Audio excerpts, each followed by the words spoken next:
and welcome to Flannel Mouth. We've got Eric Ulis here, who is, I think, the foremost authority on the D.B. Cooper case is what we're going to be talking about today. Really exciting. I love D.B. Cooper. If you don't know about D.B. Cooper, you've been living under a rock. D.B. Cooper is a cultural phenomenon, I believe a folk hero, a guy that held for ransom an airplane back in 1971. I believe the only unsolved FBI hijacking in the history of aviation. And we're going to jump into that, and excited to have Eric on board. And he's going to be talking a lot about the questions that we have and unveiling hopefully some of the stuff that we've never heard before. And but before we do that, this episode is sponsored by Business Link Solutions. If you're a small business owner, you want to hear this, because your third expenditure, your number one obviously is your payroll, your second is your taxes, and your third is your health insurance expenditure. So we want to thank BLS, Business Link Solutions, for hosting us today and making this possible. But if you're a business owner and you don't know about this little law, 1978, Congress enacted Section 125, which allows you to pre-tax employee benefits. And Business Link Solutions specifically is designed the Section 125 program to save companies $500 per employee per year on their FICA payroll taxes. So for an example, if you have 100 employees, that's a hard dollar savings of $50,000 every single year. So let me ask you a question. How much extra business would you have to do each year to net an extra $50,000 after taxes? On top of that, your employees will have they'll realize extra pay on average of $1,500 a year and receive an additional benefits to help them be happier and healthier. So how much does this program cost? The good news is that all these costs in the plan are completely paid for by the tax savings, so it's a net profit for you and your employees. BLS has helped over 10,000 companies get the benefits and savings that they deserve, and they would love to help you too. So dial this number if you want to get some more information on this program and start saving today and help with that cost of your health insurance.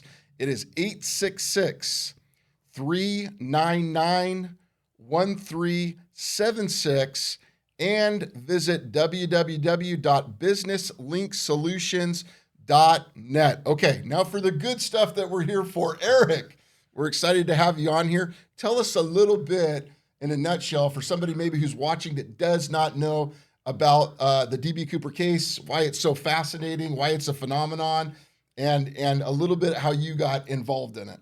One thing I'll say right off the bat, talking about Business Link Solutions, is you got two choices. You either sign up, save $50,000 a year, or you try to pull your own D.B. Cooper caper and fund it that way. So it's just easier just to go to the BLS way. I like it. That's a good plug. Yeah, that was not planned. Well done.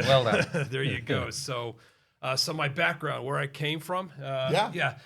Yeah, I got a little bit of an interesting background. I came from the world of professional level blackjack as a card counter. If you think of the movie 21 with Kevin Spacey, the MIT guys, that's the world. We've already lost a lot of money to Eric this morning. No, not at all. But that's the world I came from. And, while on the surface it may sound like, or it may feel like, well, there's no kind of relevance between, card counting and D.B. Cooper. Actually, I think it's just the opposite, because it played a significant part in terms of shaping how I think about things and how I approach things, like cold cases along the lines of Right. D.B. Cooper. Again, I think when we're dealing with something like the D.B. Cooper mystery, I think we're well served to the degree that we can sort of remove emotion from our thoughts, focus on the evidence, focus on the facts, focus on the science, focus on the math, as much as possible, and I think that that's going to provide us the greatest opportunity to ultimately figure out what this is, or what happened here. But basically, that's the world I came from for many years of doing that. Then it was about 28, 29, something like that, so 16, 17 years ago, something like that. As I recall, I was reading something in the media related to the Cooper case, which, of course, I've been familiar with for many years. I've kind of followed it in passing, just sort of had a passing interest. But sometime around 28, 29, it just kind of crossed my eyes again, and I thought, it's amazing this is still a mystery. And, you know, I'm the kid who grew up trying to solve the Rubik's Cube, and I thought, you know what, I'm gonna give it a shot. I'm Yeah. gonna see if I can figure this thing out, because Right. there has to be a solution. Like, this is real. This is a real thing. This isn't Totally. This isn't Bigfoot. You know, this isn't anything along those lines. This is like, this really happened. Right. So that's ultimately what got me, kind of sort of roped me in to looking into the Cooper case. And I've said before, kind of started out as a guilty pleasure, and it just sort of accidentally Snowballed. morphed into something much bigger. Yeah. So here we are today. Yeah. So when was the first time you heard about DB Cooper? Do you remember? I don't distinctly remember, but I suspect it was probably about 1978. Okay. Leonard Nimoy had a show called In Search Of, and one of the episodes was related to the DB Cooper skyjacking. Okay. And I was one of these kids who was really into aviation. Sure. And so anything related to aviation was just certifiably cool. Right. So as I believe that I saw the first episode I saw the episode related to that in 78, and that probably piqued my interest in the case. And again, like I said, over the years, there have been media reports and things of that nature that have popped up. And so I've had that passing interest. But to the best of my recollection, it was 78. I was alive at the time the skyjacking took place, which Gotcha. was November 24th, 1971, Thanksgiving Eve.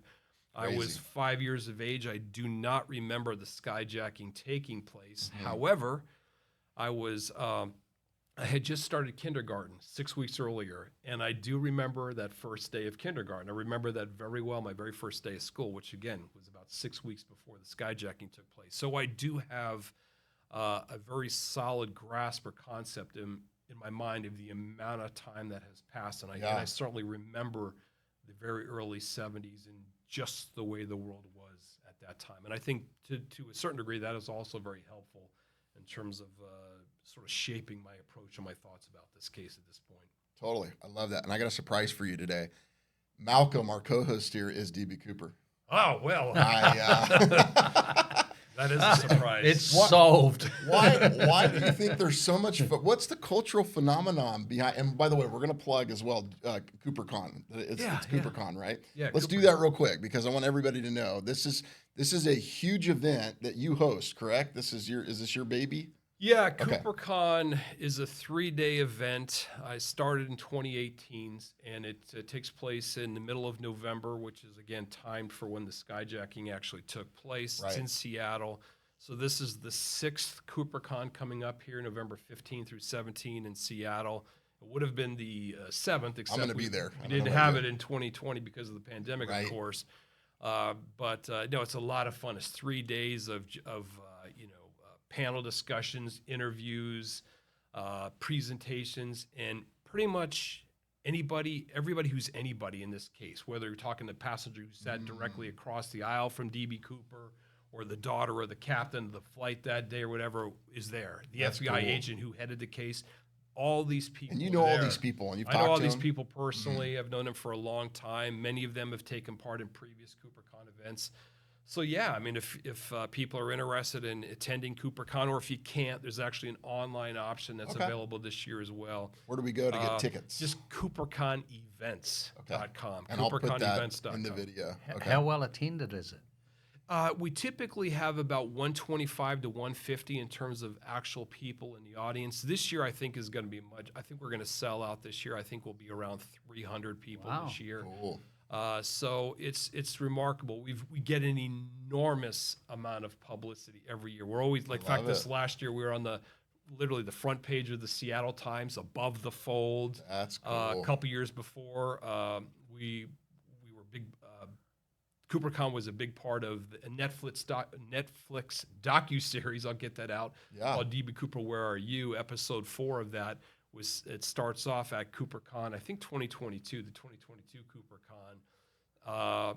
There's a big Hollywood movie coming out related to DB Cooper, which has been in the works for a few years, by Joey McFarlane and Don Bershweel. Joey McFarlane was behind Wolf of Wall Street. Oh, nice. Joey and Don I met at CooperCon. They attended, I think, in 2019. So you never know who's going to be there. We got the Hollywood types. oftentimes there. And so it's just a very cool thing. And I should say as well, as much fun as CooperCon is during the day, 10 o'clock in the morning to 4 p.m. every day, every evening we all get together. We have these socials at a local brew pub or something like that, and everybody's there. I mean, myself and other people are there, and it's very unpretentious. It's very laid back. It's very cool. So it's the opportunity for people to come and have a couple beers with us, have some hamburgers with us, take selfies or do whatever the heck they may want to do, and ask questions. So that's a big part of it as well. It's just a lot of fun for 3 days. So if get your tickets before it sells out. Honestly, how many people online are there? This is the first year it's going to be online, so there's no limit in terms of the number of people online, but there's a significant DB Cooper following that's really very global, actually. I've got a DB Cooper Facebook group that I started a couple of years ago. I've got about 4,800 members, and a lot of people from the group actually end up attending CooperCon. But a significant portion of the group actually lives out of the United States. We got a healthy following in the United Kingdom. It's a number 2 country. Canada's number 3. I think Australia is number 4 in terms of the people that are members of the group. But primarily the English-speaking territories of the world, New Zealand included, is where even New Zealand. Even New Zealand. Incredible. Aotearoa. Actually, I know we have one person coming out to CooperCon this year from New Zealand. Really? Yeah. So we get people from Germany, England, Wow. New Zealand, No way. Sweden. That is cool. So we got 150 people there, but the world is well represented. It's global. So give us a brief synopsis for those who don't know who DB Cooper is and what happened. Yeah, all right. So here's the dime version. November 24th, 1971, again, Thanksgiving Eve.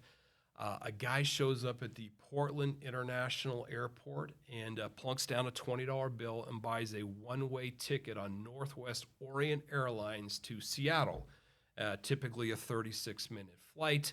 This is 1971. You don't have to provide identification or anything of that nature. So therefore, he gives the ticket agent the name Dan Cooper. That's the name he gave to the ticket agent, Dan Cooper. And the ticket agent wrote out the ticket himself and gave it to DB Cooper. And within the hour, DB Cooper boarded the Boeing 727 for the quick flight up to Seattle. There were 36 passengers on the flight. And as the jet departed the gate area and started heading toward the runway, DB Cooper, who was sitting in the very back row, turned around and handed one of the flight attendants, who's sitting in a jump seat in the very back of the plane, a note. And the note essentially said that he had a bomb and that he wanted the flight attendant to come sit by him.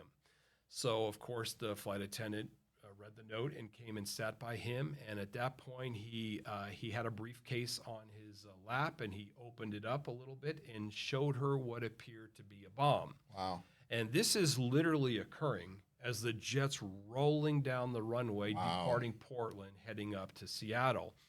So just at this point, one of the other flight attendants, it was brought to her attention what was going on. She contacted the flight deck via the interphone as the jet's leaving the Portland airspace, let the pilots know that the jet's being skyjacked. And also at this time, DB Cooper issued his first series of demands to the flight attendant who was sitting next to him. And she wrote down his demands, which in effect amounted to, he wants $200,000 in cash. He wants, which is about $1.5 million today. If people look at that and they think, why 200,000? But that's a lot of money back then. That's correct. Yeah, $200,000 in cash. He wants 4 parachutes, which in effect were 2 front parachutes and 2 back parachutes. So 2 sets of parachutes. So he knew what he was doing. It seems like he knew what he was doing as far as that goes. And also he wanted a fuel truck ready in Seattle so that when the jet landed, it could be immediately refueled. And he wanted all of this stuff staged. He wanted all of this stuff at SeaTac, the airport in Seattle, before he would let the jet land. Now, they departed Portland about 3 p.m., so he was basically giving the authorities 2 hours to come up with this. So as it were, The jet headed up to Seattle. It was up there very quickly within half an hour. So they had to kind of, they were in a holding pattern basically while Sure. the authorities were trying to get everything together there. And DB Cooper made certain, in fact, he told the pilots he does not want the passengers to know that the jet is being skyjacked. He doesn't want them to know what's actually going on there. So the pilot basically just gets on the interphone and lets the passengers know, or the way he So puts they've got it, no clue at all. they have this no is clue. happening. They have no Wow. clue at all. Wow. But he tells the passengers, we've got some minor mechanical issues here. We're going to kind of fly around, burn off some of the fuel before they land. So yeah, the passengers have no idea. Interestingly, the passengers didn't even realize the jet had been skyjacked until this whole thing was Crazy. over. They deboard the jet in Seattle, and they're met by FBI agents at the bottom of the stairs. It's at that point where they realize, well, wait a minute, what the fuck? You mean we were skyjacked? They didn't realize that up until that point. But so either way, the jet's flying around in circles around the Seattle area, waiting for everything to be put together. Finally, everything gets staged, and Cooper lets the pilots land the jet. And they end up landing in Seattle about 5:40. So they were about 40 minutes behind schedule, which, of course, Cooper wasn't happy with at this point. Because, again, remember? Which is just normal aviation today. Yeah, you're no kidding. Nowadays, it's like, well, what the fuck's your problem, man? Yeah. Relax, dude. Smoke another cigarette. Yeah.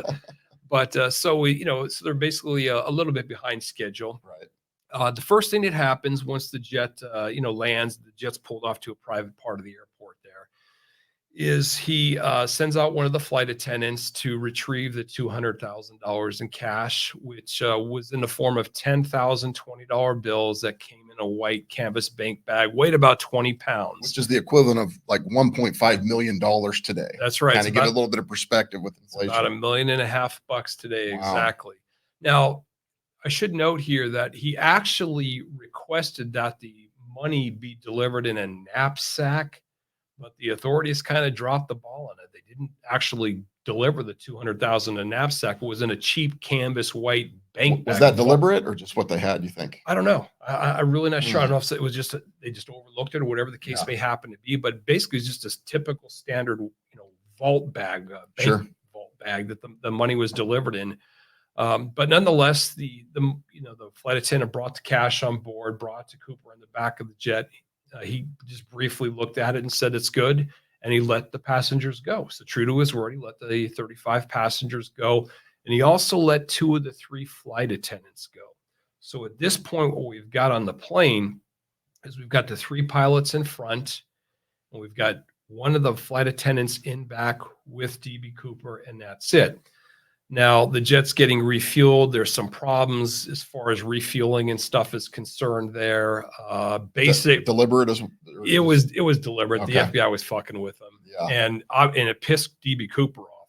He was upset about that, and he was letting that be known. And it also upset the pilots as well. In fact, the pilots radioed the FBI, the authorities, have basically said, enough of this shit. Just get the thing refueled and let's go. We're the ones sitting here with a bomb on board. Oh yeah. So yeah, honestly, it was pretty Mickey Mouse on the part of the authorities.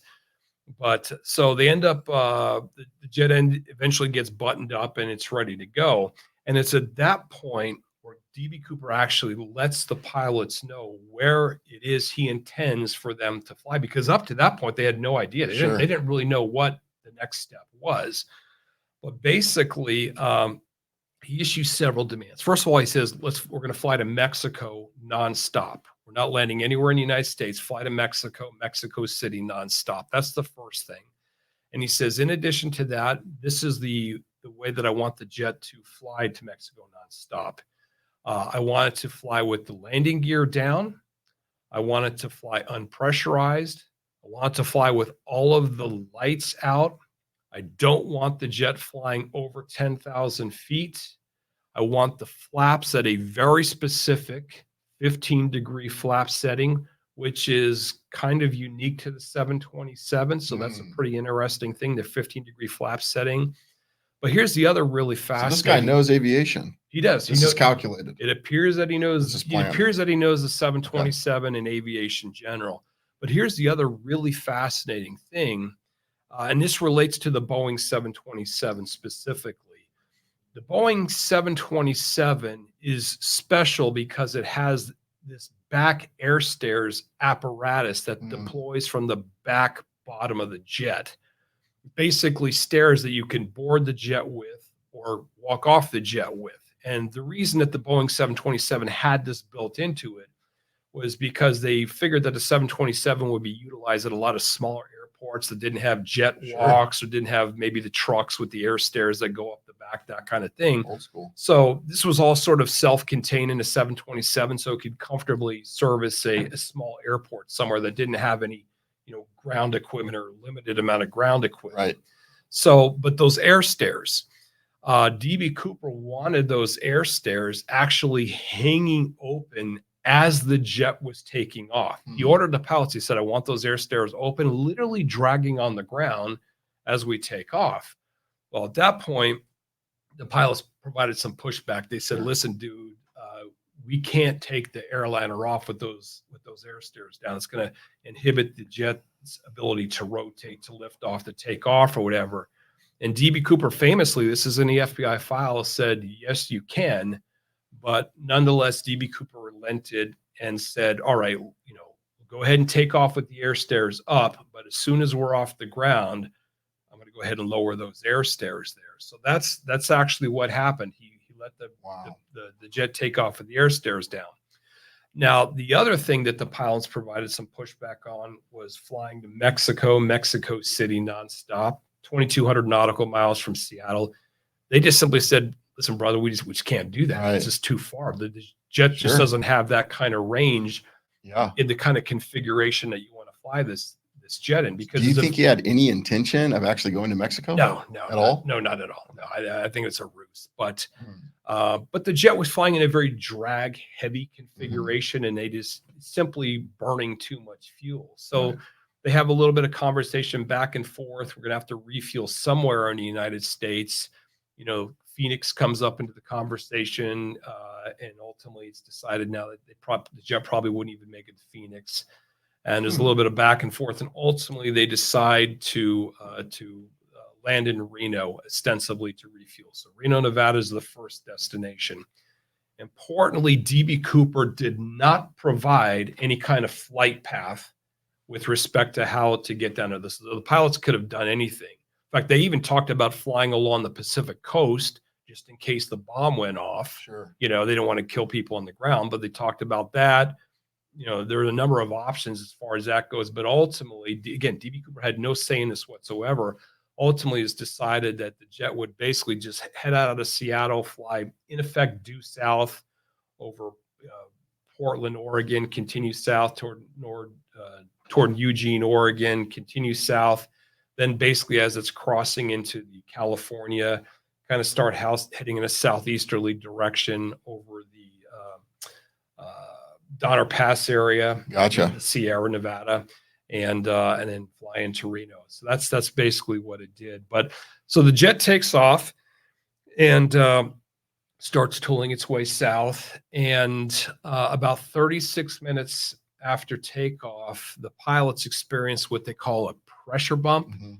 And if you think of driving down the road and you kind of like roll your window up real quick and you get that sort of popping sensation in your ear, the Yep. change of air pressure, that's the type of thing that the pilots experience. Right. Now they kind of figured DB Cooper probably jumped at that point, but they really weren't sure. And they sure as hell were going to go back there and, try to find out or whatever. Did they have jets scrambled or anybody eyeing this, like seeing it happening? Well, they did. They had two F-106 Okay. fighter jets that were deployed from McCord Air Force Base, which is near Tacoma, Washington, that were initially trailing behind about 5-6 miles behind. Okay.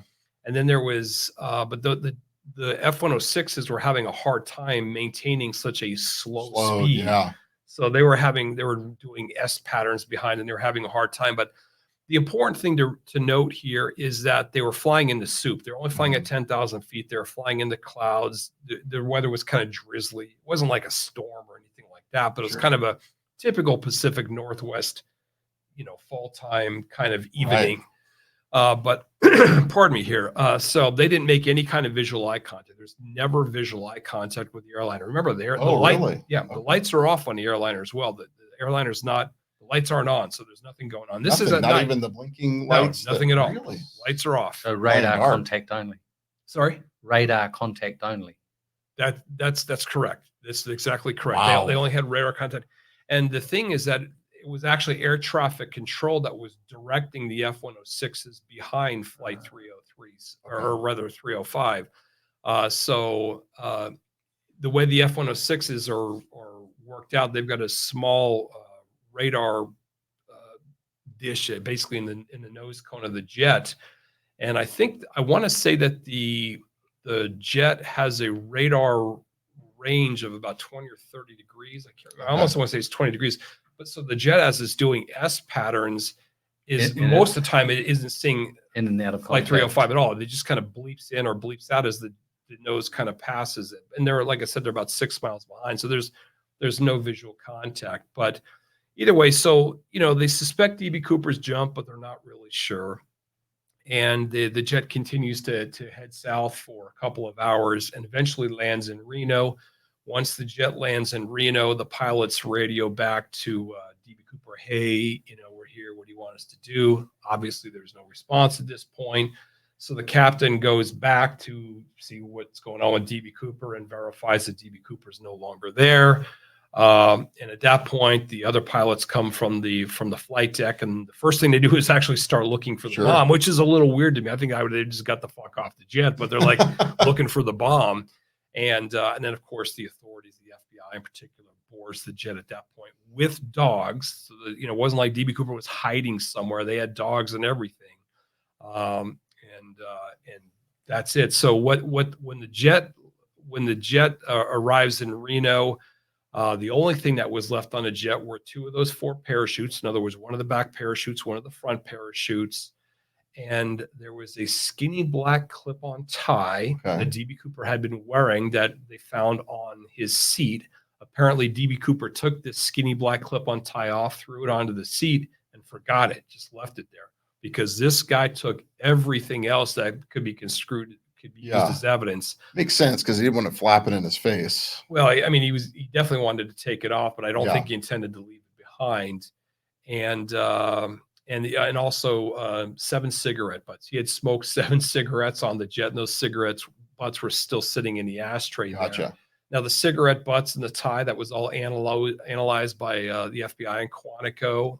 They got very little information from the tie and the cigarette butts. Remember, this is 1971, so it's there's no DNA testing at this point. There's no scanning electron microscopes, whatever the case may happen to be. Unfortunately for us, the cigarette butts, after they were analyzed by Quantico, were destroyed. The FBI said, let's just go ahead and destroy it. That's the first thing. But the tie, they looked at that as well. We're looking for fingerprints, whatever. They didn't really find anything. Now, it's very important to note, we'll get into it in a little bit here, but the tie was of little or minimal value, evidentiary value to the authorities in 1971. But in later years and later decades, that tie has been absolutely critically important. And I should mention there are also 2 other things. They did collect 2 hairs from DB Cooper's chair as well. One was a hair from a gentleman's head that was affixed to that little headrest napkin that kind of sits behind your head. They collected a single follicle of hair or single hair strand there, and they also collected a limb hair. Those 2 hairs were also sent to Quantico and analyzed. And they still have those? They were brown hair, and they got some information. As far as the hairs are concerned, those have been certifiably lost, misplaced. We do not know. They do not know where those 2 hairs are. Wow. And they're FBI, encased in glass slides, so presumably they weren't destroyed. I don't know why they would destroy those, but presumably they're just sitting in some random file somewhere, and who the hell knows where. Maybe to be discovered at some later point. So that's it. So, so basically, officially, as it stands right now, they know that DB Cooper jumped somewhere near Vancouver, Washington. But at this point, they don't know his real name. They don't know where he came from. They don't know whether he lived or died. They don't know whether, where he went. They really know very little about the guy at all. Now, I should mention, talking about the name Dan Yeah. Cooper versus Right. DB Cooper, as far as this goes, what happened was that when the media started reporting on this, there was a reporter who erroneously reported Dan Cooper's name as DB Cooper. It was put out there in the media. The guy's name is DB Cooper. Well, pretty quickly after this happened, everybody kind of realized, oh, slow down there, Turbo. It's not DB Cooper, it's Dan Cooper. That's the Right. real cat's name. It's Yeah. it's a Dan Cooper. DB's way cooler. But that's exactly it. Catchy. Everybody kind of realized DB Cooper is a hell of a lot more badass name than Dan Cooper. So the name DB Cooper has just stuck. So that's what we've used for 53 years now. That's cool. Is the name DB Cooper. And finally, one final thing, 8 years after the skyjacking, February 10th, 1980, there was a little boy with his family on the Columbia River, setting up a fire pit to roast some hot dogs, that kind of thing, that came across, just buried beneath the surface of the sand, 3 rotted packets of $20 bills totaling $6,000 that were from DB Cooper's ransom. Mysterious. Because the serial numbers were recorded. So yes, so it's very interesting. So the 3 rotted packs of 20s that were found just below the surface of the sand. Now that's the only evidence that's ever been discovered from the skyjacking outside of the jet after the skyjacking took place. And it is somewhat of a mystery because it's only $6,000, whereas the other $194,000. Right. But very importantly, and I think critically, where the money was found was about 15, 20 miles away from where the authorities believe he jumped. And it was it was actually several miles upstream from where they believe he jumped. So it's not as simple as saying the guy Sure. just, was having a bad fucking day and landed in a goddamn river. Right. And then it just got swept down the river. And it's physically impossible unless this money package had little money fins and little money legs and swam up the river 8 Right. miles and then, walked up the beach 50 feet and buried itself. There's another explanation there. And I think there is an explanation as far as that goes, but that's it. I mean, in a nutshell, that's kind of the enigma, the mystery Sure. of DB Cooper. And that's part of why there's been such an allure, because it is the only unsolved skyjacking in United States history. That's crazy. Is it true that they dredged that area so that money had not been there for as long as they had originally thought it had been? Well, this is actually an interesting thing because, again, this is 1980 when the money was found, and the FBI kind of took over the beach, that little beach area there, which was on private property. Gentleman Bought by a DB Cooper. Yeah. It was In cash. It was the Fazio brothers who owned this stretch of beach, and it Sounds like mafia. I think there's a connection here. It's called Tina Bar. It's Okay. spelled T-E-N-A. Tina Bar is where it was found. I know the Fazios very well. I've been there many, many times, and I've analyzed that beach at length. But they did take it over, and they dug up and down the beach a few hundred yards up one side and a few hundred yards down the other side, and they never found anything else related to the money. But one of the things that they did is they hired a guy from Portland State University to analyze the strata of the beach to try to ascertain how long has the money been there. Sure. And so it was a guy named Dr. Leonard Palmer. And Dr. Leonard Palmer analyzed the beach and determined that there was a layer of dredge spoils. They dredged the Columbia River because it's a heavy-duty shipping channel that they've got to keep obviously clear for these massive, large container ships that go to the port of Portland out to the Pacific Ocean there. But they determined that Dr. Leonard Palmer ascertained that there were dredge spoils that had been placed on the beach there in 1974, and that the dredge spoils were spread out and covered the area where the money was found. So basically, what he said is that the money had to arrive on Tina Bar at least 3 years after the skyjacking took place. That's fascinating. Which is an interesting thing. So for many, many, many years, the FBI was scratching their heads trying to figure out how the fuck did that happen? How does that happen? How does this money get there? So they started coming up with some alternative theories. Maybe he jumped in a different area a little further upstream, the Right. Washougal area, a variety of things. But this is really important. Several years ago, there was a gentleman named Tom Kay, who is a private scientist, who actually got special access to the D.B. Cooper evidence, specifically the clip-on tie, on two separate occasions, once in 2007, and the second time is either 2011 or 2013. I think it was 2011. And he did analysis on the tie, which we'll talk about here. But the other thing he also did is he started looking at the beach, Tina Bar, and they got their hands on some high altitude imagery of that whole area, because every so often you've got USGS or whatever takes high resolution imagery of everything, every square foot of the United States.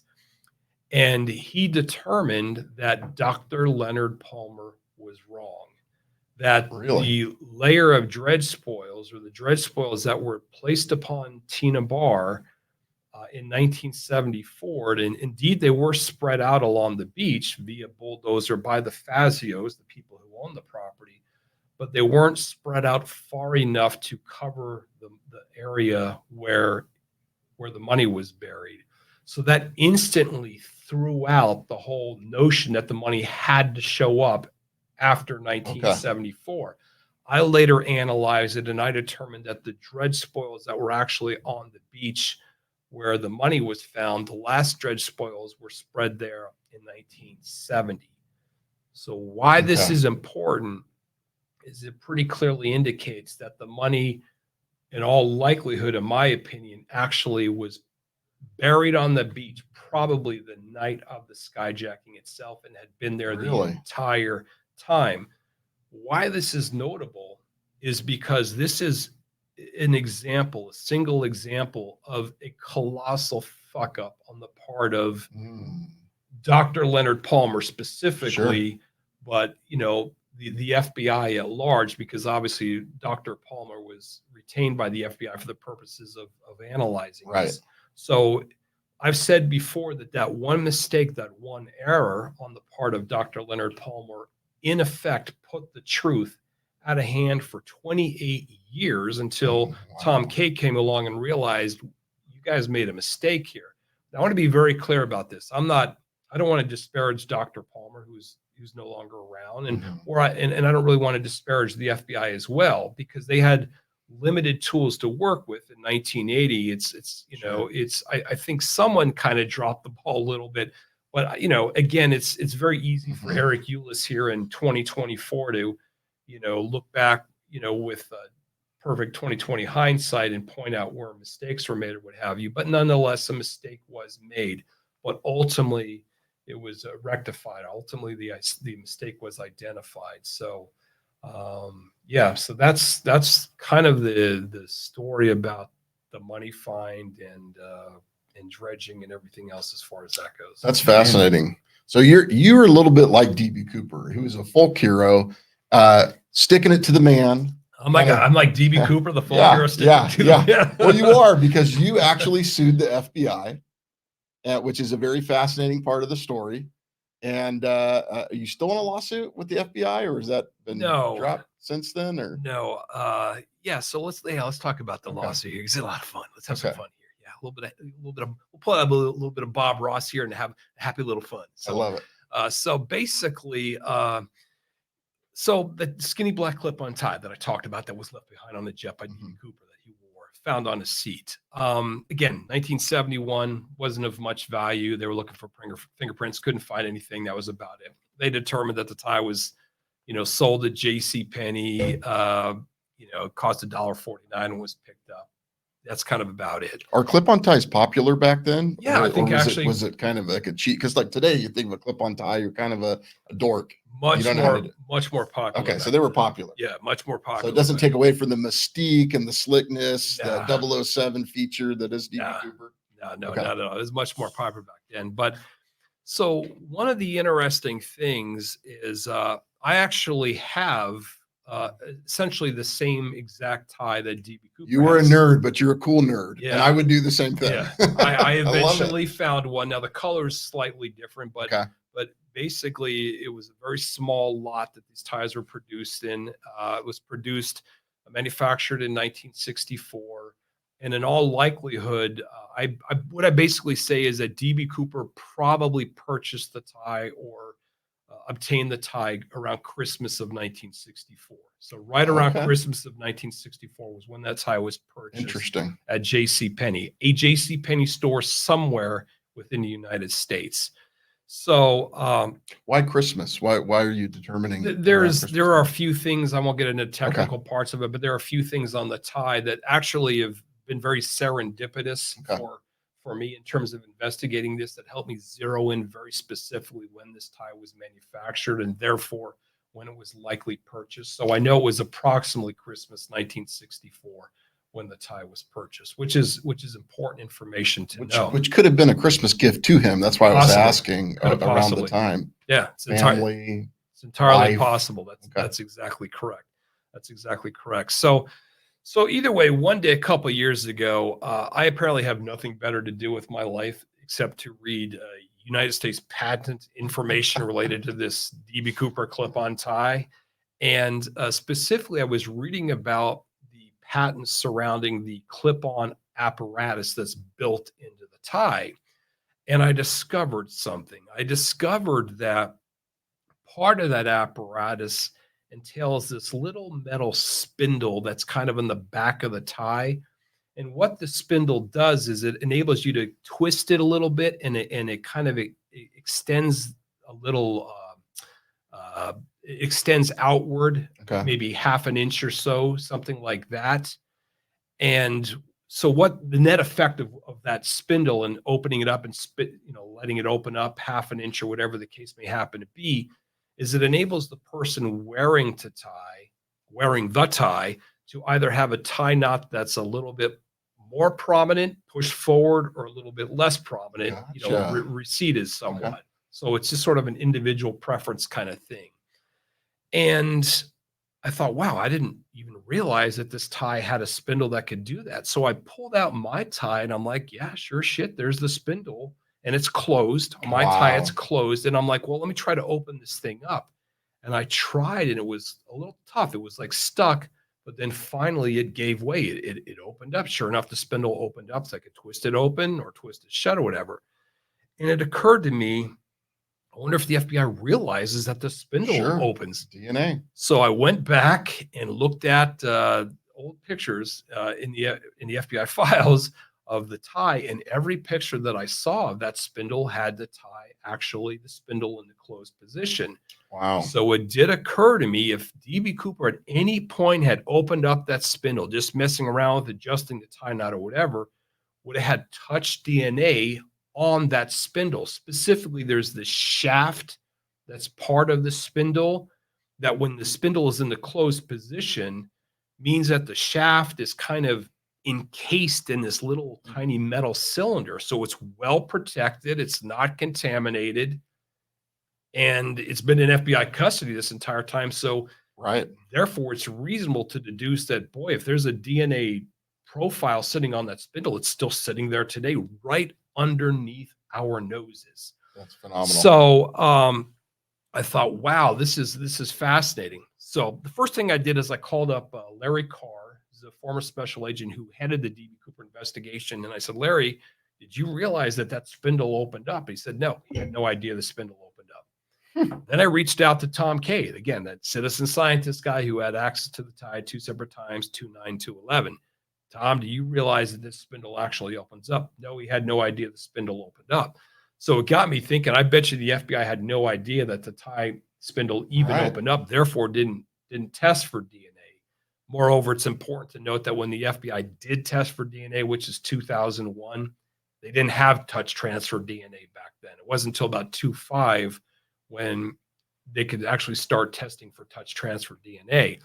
So I thought, well, this is really important because that spindle may contain the silver bullet. Yeah. The one piece of evidence that will enable us to figure out precisely who this guy was and close this case. Now, I should mention... Now, they had closed the case, though, right? In 2016? That's correct. That's correct. So what had happened is the FBI actually administratively closed the case in July of 2016, which basically meant the case is closed unless you find a bunch of money laying around or a DB Cooper corpse laying around or something like that. Other than that, don't bother us. We don't really give a shit. Sure. So basically the case is closed. So it's like, what do I do with this information? And I decided, well, I'm going to try to get access to the tie myself with a DNA specialist, see what we can do as far as retrieving DNA from the spindle, having it processed privately, it'll all be privately funded, no taxpayer money being spent here. And let's see what we can come up with in terms of the DB Cooper profile. Right. So the first thing I did is I talked with Larry Carr, Special Agent Larry Carr, who's now retired, by the way. I know Larry very well. And said, hey, can you sort of back channel this and see what we come up with, see if I can get access to the tie, 10 or 15 minutes, whatever the case may happen to be. I know the tie's in Washington, D.C. at FBI headquarters. I actually have seen the tie. I've been to Washington headquarters and actually seen the tie in person with my own eyes. But to make a long story short, nothing came of the back channel thing with Larry Carr. So what I decided to do then is I decided to file a Freedom of Information Act request to get access to the tie. Now, it's a little bit technical here, which I won't get into it, but basically I was arguing that the tie was in effect an agency record, which is what falls under the purview of FOIA or agency records. And the FBI pushed back. They basically said, yeah, nice try, Eric, but this isn't, it's a tie, it's an artifact, it's not an agency record. We're not going to give you access to the tie. We're not even going to talk about it. So at that point, I had a decision to make. Either I just say, fuck it, not going to do anything with it, even though the silver bullet may just be sitting there right underneath our nose. Yeah, it could be solved. Or I can do something about it. So I decided, of course, like most Americans, just to fucking sue the government. So American right. That's right. So I did. So I filed a federal lawsuit in Washington, D.C. in March of 2023, basically arguing that indeed the tie does qualify as an agency record, therefore does fall under the purview of FOIA, and was going to argue it from that perspective there. Now, I realized that in a court of law that I was fighting an uphill battle. I mean, this is obviously FBI versus Eric Ulis kind of a thing. But it's kind of like David and Goliath. I was going to say David and Goliath. That's pretty much it right there. Eric and Goliath. But so basically, I knew legally speaking, my argument was a little bit tenuous because I was arguing from a technical point of view, and I actually wrote the brief because I knew exactly what I wanted to say, and I was very specific about how I want this thing argued. So I actually argued myself in the brief, in the filing, precisely what I wanted to do and the reasons for it and so forth. And the FBI, of course, provided some pushback, which was a little bit of surprise to me. I thought, why is the FBI playing their hand this way? I kind of half expected at any point the FBI may reach out to me privately and said, you know what, let's just, come on by with your DNA guy. Or actually was a woman, had already lined up a wonderful DNA scientist from Oklahoma to have her go to Washington, D.C. with me to test the tie. But either way. Up to this point, is the FBI more cooperative with you, or are you a nuisance to them coming in on this? I suppose I'm a kind of a nuisance. Now, having said that, I communicated with the FBI's attorney on multiple occasions. She was a lovely lady. I mean, we had, she was very, very kind and professional and everything else. So, because there were some situations where we had to communicate back and forth about related to this, but so I didn't feel any kind of contention with respect to that at all, and I thought it was wonderful, very professional as far as that goes. But nonetheless, the FBI didn't want to give me access, which I thought was a little strange. So again, I knew that legally, I was on a little bit of unsettled ground as far as that goes, and so I knew that in a court of law, I was in a tough spot. And it was going to be a little bit of a climb. Now, on the other hand, in the court of public opinion, that Mhm. was an entirely separate matter. Now you're playing on my playing field as far right. as that goes, because from the outside, people, everybody was asking the same question. It just doesn't make sense to me. You got it. Why not? The case is closed. The tie's sitting in a box Yeah, in what do they Washington, care? D.C. You know, we're not asking you to expend public resources.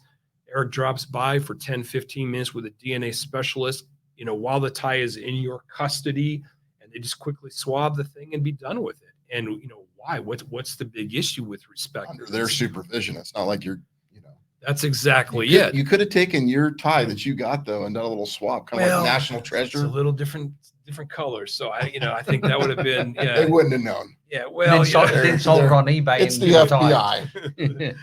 no, I think they would have. I think they would. Those guys are sharp. They would probably pick that one up. Hey, this used to be brown or black. Now it's brown. What's going on with this thing? But so either way, I went ahead and you know, filed the lawsuit, realizing that the court of public opinion stuff was going to be a pretty big deal there. And you know, I'm arguably the public face of the case right now. Totally. I've been that way for several years. History Channel, Netflix, Discovery, all that kind of stuff.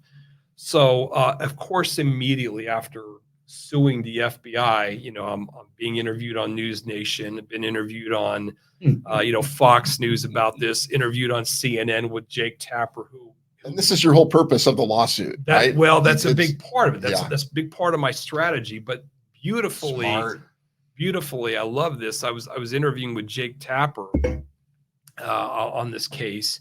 And at the end of the interview, Jake Tapper looks straight into the camera and he addresses, you know, director Christopher Wray, FBI director Christopher Wray, and asks the director straight up, Totally. why not? Yeah. Why not? If you guys aren't doing anything with it, why not give Eric and the DNA specialist access to the tie? What's the harm? And We all want to know. that was the thing. It's like it just didn't make any sense, and I was a little perplexed. Part of the reason I was perplexed because I was thinking, what if the FBI loses? I mean, you know, I'm a little bit tenuous ground here. Are they following you at this point? Like, are you seeing men in black suits and cars? I'm like, not that important. I'm not that important. So, but you know, it did surprise me because at the end of the day, you know, you think they would be somewhat concerned about establishing a precedent, and it just didn't seem like there was really any upside to fighting it. I mean, I'm a legitimate investigator, researcher. You know, I've got a legitimate DNA specialist here. I mean, I'm not just some dude off the street. Right. You know what I'm saying? So it's not like you have to accommodate. Incredible. You don't have to accommodate everybody's request, but I'm like, that's right. You know, if you're going to accommodate someone's request, it probably should be me. Exactly. So, but at the end of the day, they pushed back, and I thought that was a little bit of a head scratcher. But dead end. But yeah, so what ends up happening here? Let's fast forward several months to now December of 2023, and the judge rules against me. You know, in so many words, you know, I read her opinion and everything else. They're ruling. Well, here's the thing about it. I actually think that the ruling was accurate. In other words, I think that I do not believe legally I should have been granted access to the tie. Okay. For a couple of technical reasons. I'm like, I actually tend to side with that argument a little bit more. That said, the rationale, the way the government argued the case, and when the judge wrote her opinion about this, the way that she argued against giving me access, in effect, amounted to the tie is not an agency record, doesn't fall under the purview of FOIA. I technically disagreed with the argument that the judge made. Now, I know I guess maybe I'm arrogant enough to think that I can challenge the, you know, Harvard law grad, but either way, and of course the judge has all the power, and therefore what she says goes, what Eric says, who gives a shit, you know? But either way, nonetheless, public opinion. Jake Tapper here. Public opinion did. Yes, yes, but nonetheless, I ultimately I agreed with the decision, but how she got there, I didn't agree with that, which is a technical thing, but that's kind of where my mind goes with this kind of stuff. So, but basically, interestingly though, so this is again, December 2023, lost cause, whatever the case may happen to be.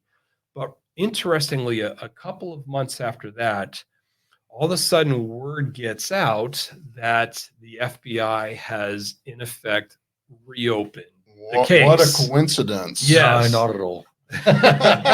So That's kind But of they gave him credit, surprise. right? No, Did you no, get a no, badge? no. You know, Elvis actually got a badge. I don't know if it was FBI, and I don't know if you know about this, but I Nixon do, yeah. gave him, like, literally gave. Yeah. Nixon wanted to, in the mafia, and he was getting on planes. Yeah. You know, No, like, that and had his guns. And, Elvis, Eric, I'm so sorry. they didn't give you a You're badge? not Elvis. He's pretty cool, man. I wish I was. He's Elvis, got the Elvis birds. was cool. I like Elvis. Like who else could just roll up and literally knock on the door at the White House and ask to see the He president literally did. wearing his And fucking Elvis cape or whatever he's wearing in there? The 70s Elvis. No, it's my cool. favorite Elvis personally, No, but I digress. I'm with you. Elvis is a rock So star. cool. And they gave him a Obviously. badge, right? They gave him. They did. He's like, I want to help detain people, That's exactly what happened. deputize the Memphis Mafia.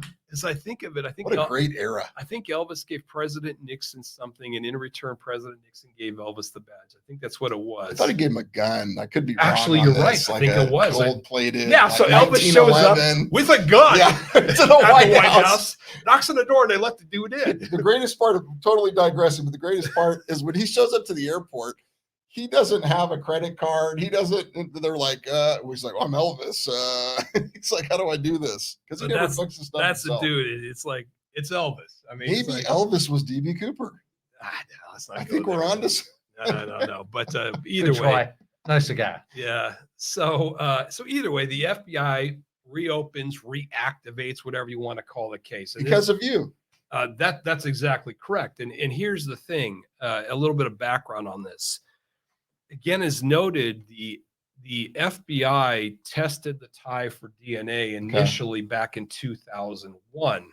Now, a couple of things. This is 2001, and there was another really big event that happened in 2001, which kind of sucked all the oxygen out of the room for a few years, as we all know, and kind of sidetracked a lot of things. But also, DNA testing in particular, 2001 was nowhere near the kind of DNA testing that we have today in 2024. We are literally light years ahead in terms of the ability to test for DNA. Touch transfer DNA is an example of that.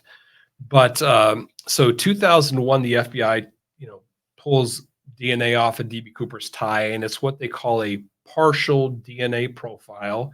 They believe it may be DB Cooper's DNA, but they don't know for sure. So that's what they're kind of working with there. And then a few years later in 2004, the FBI launches what they call a DNA initiative, basically. And there are 8 gentlemen who were suspects that they couldn't comfortably eliminate, fully comfortably There's eliminate. thousands of actual suspects, right? There's at least 1,000, 1,500 but suspects. legitimately 8.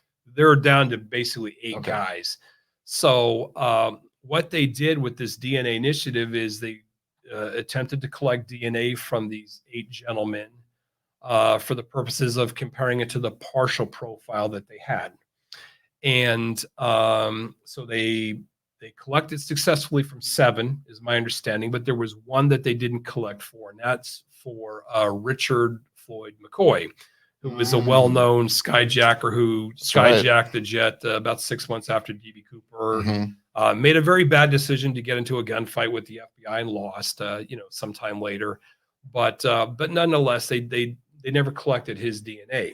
So now let's go, let's fast forward again to 2024 here. Actually, 2023, the end of 2023. Gotcha. So Richard Floyd McCoy, and I think it was August of 2023, his son was approached by the FBI because the FBI wants to collect the DNA. Got to be some bad blood there. Yeah. Well, I mean, Shot my dad. Well, I'm not really sure. Honestly, I've never talked to the son, so I don't know. But actually, come to think, I have actually talked with the son. I have met. Yeah, I do. Come to think of it, I forgot about that. But so either way, the point is that after giving it some thought, Richard Floyd McCoy Jr., I guess, or Richard McCoy Jr. decides to go ahead and provide, a DNA sample so they can use it to compare. But it's obvious that what was going on here was that basically what happened here was after my lawsuit and related to the spindle and everything else. And part of the reason it didn't make sense is how are they just going to ignore this? But it's obvious that what happened is they decided that instead of giving me access to the tie, they were going to do it themselves. They were going to analyze the spindle themselves and look for that DNA profile themselves. Genius idea. Which makes perfect sense. Now, the FBI has never spoken publicly about this, but that's what happened. So Only conclusion you can really come to, isn't it? yeah, and I've talked to, I have a few connections in the FBI. Not that I'm like, black ops kind of caliber type of thing, but I know a couple people. So as far as we know. Yes, that's right. But either way, so basically what it appears to me happened here is that the FBI tested the spindle and indeed came away with a DNA profile. Wow. And probably much better. This is basically breaking now. Yeah, this is real time. This is real time, basically. Wow. So basically they came away with a much better DNA profile than what they had before. Okay, so this isn't the first DNA profile, but it's the most complete one. Yeah, because the first one came from 2/1, 2001, and we're dealing from with the tie, from the actual. Okay. And now we're dealing with 2023, and it's a different world. So basically, and I suspect that what happened here that some superior at the FBI gave somebody permission to kind of quietly look into this thing, but probably placed up some guardrails. Sure. And I suspect that what it amounted to was essentially you get the new DNA profile. Right. Let's take a look at those 8 gentlemen once again from 2004 that were part of the DNA initiative. And let's look at them again and compare it to what we have on file here. And remember, so are you breaking who DB Cooper is right now? No. Okay. Remember, they didn't have the DNA for Richard Floyd McCoy, so therefore August of I was hoping it was him. August they approached the son, eventually get the DNA, and of course we haven't heard anything since then. Therefore, so no matches. That's a reasonable deduction Wow. that there was no match ultimately with those 8 men, because certainly if something had happened, there was a match, we would have heard about it. There'd have been a press conference, and they would have been taking all the credit. You totally. Well, Eric who? Yeah, that's right. But public opinion would have known. That's exactly right. I have a question. Yeah. You talked about the egress ladder out the back of the plane. Yeah. And I do remember the plane, the 727, because I've flown on it, although I'm still very young. And need to add as that am in. I. Yeah. So. By the way, They had planes back then? Thank you. I also remember the tie, and it was a fashion statement. That little thing, you put the tie out and the knot sticks out a little further. But I don't know how I'd know that. Perhaps you can't tie a tie. My grandfather told me. I don't know. No, I've actually seen the tie, seen one of those ties. But anyway, when you say he left the ladder out there, it seems to me that there was purpose behind that, and the purpose was he can get down below the engine and not sucked into the engine to parachute off it. So it seems like he had a lot of familiarity with something about the plane or avionics or something there that gave him that knowledge to know that he needed to. There are other egress doors on an airplane, not just that one, but you need to get below the drawer of the engines so you can parachute safely. Yeah, I mean, really, the 7. He's got so much knowledge about it already. I'm pretty sure he might be. That wasn't me. If it was, I'd have a nicer house. No, I mean, clearly DB Cooper knew what he was doing as far as this goes. And the 727 really is kind of the superior jet to jump from, because of the fact that he's leaping from the back of the plane. The 727, has the tail, the vertical stabilizer, and the horizontal stabilizer is literally on top of that. It's called a T-tail.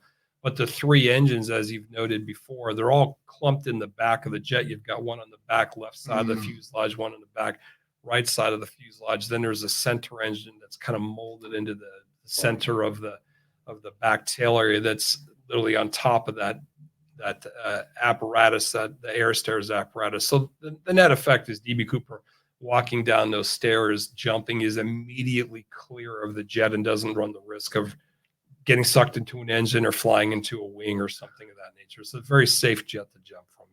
Are these, have we, before this ever happened, is there any documentation or is there any, was this plane used in the military for people to jump out the aft door or?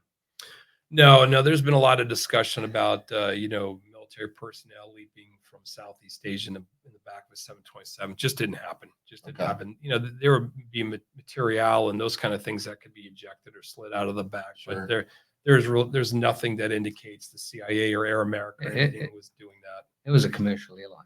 Yeah. Well, But it was used, right, in Vietnam, this plane? well, not this plane Not specifically. yeah, but that type of plane? Well, yeah, the 727 was used, I believe, for the military as well. But it's important to understand that the military version of the jet is not the same as a commercial version of the jet. So even if the military version, for example, had the ability to have the stairs deployed mid-flight, for example, like there's no reason to think that a commercial version, the commercial airliner, would also have that ability. Gotcha. But what's interesting is DB Cooper seemed to be aware of this fact.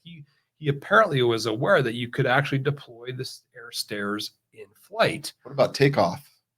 Well, Could the plane actually take off Yeah, it with actually the aft could. door down? He could. Okay. DB Cooper said it could, but the pilots, weren't so certain and were unaware. So he's got superior knowledge in some ways of the aircraft. It does appear that he knew stuff about the aircraft that the pilots weren't even familiar with, which again suggests some sort of inside / Boeing knowledge related to the Boeing 727 specifically. So that's an interesting thing to contemplate and consider as we move forward looking at suspects. So for who this guy was. Back to the tie real quick. Even on the tie, didn't they find some elements that were specific to the aviation industry?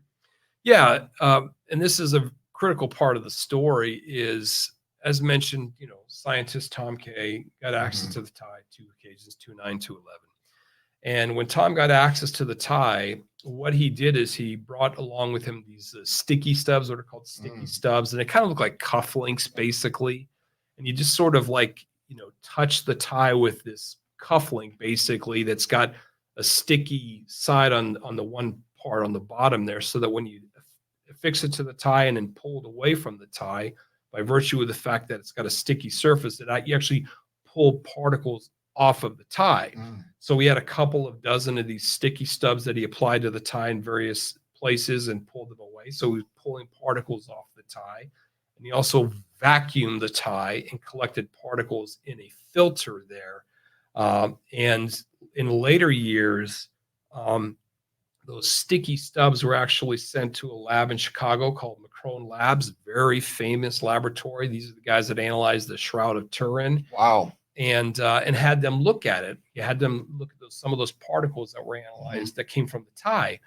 And they identified over 105,000 particles that came from the tie that were on the sticky stubs. But remarkably, what was really fascinating is that the particles were of commercially pure titanium, alloy titanium, high-grade stainless steel, some aluminum pieces, rare earth elements, an array of very interesting particles that are all consistent with the aerospace sector.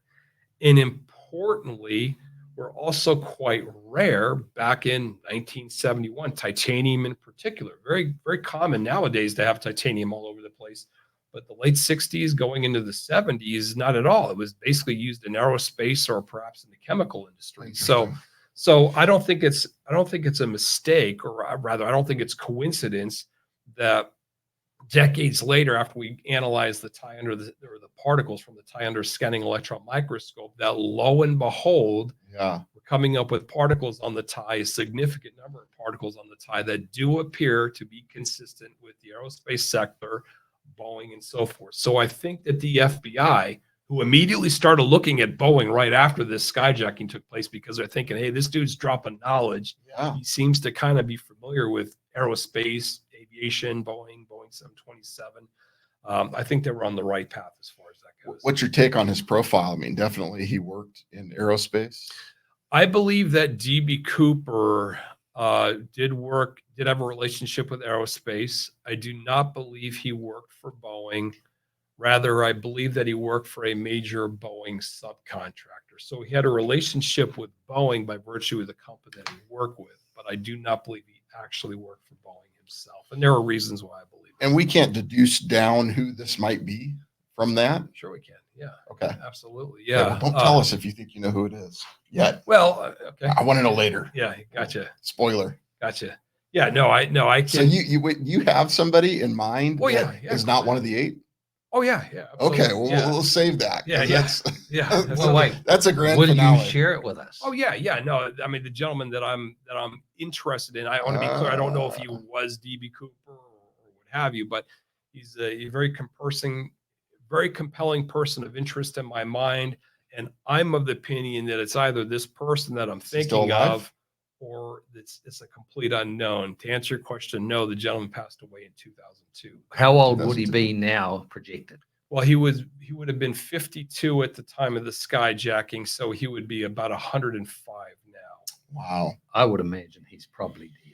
Yeah. Well, the person I'm talking about for sure is dead. I know he died in 2002. Ironically, August 16th, 2002, the 25th anniversary to the day of Elvis's passing away.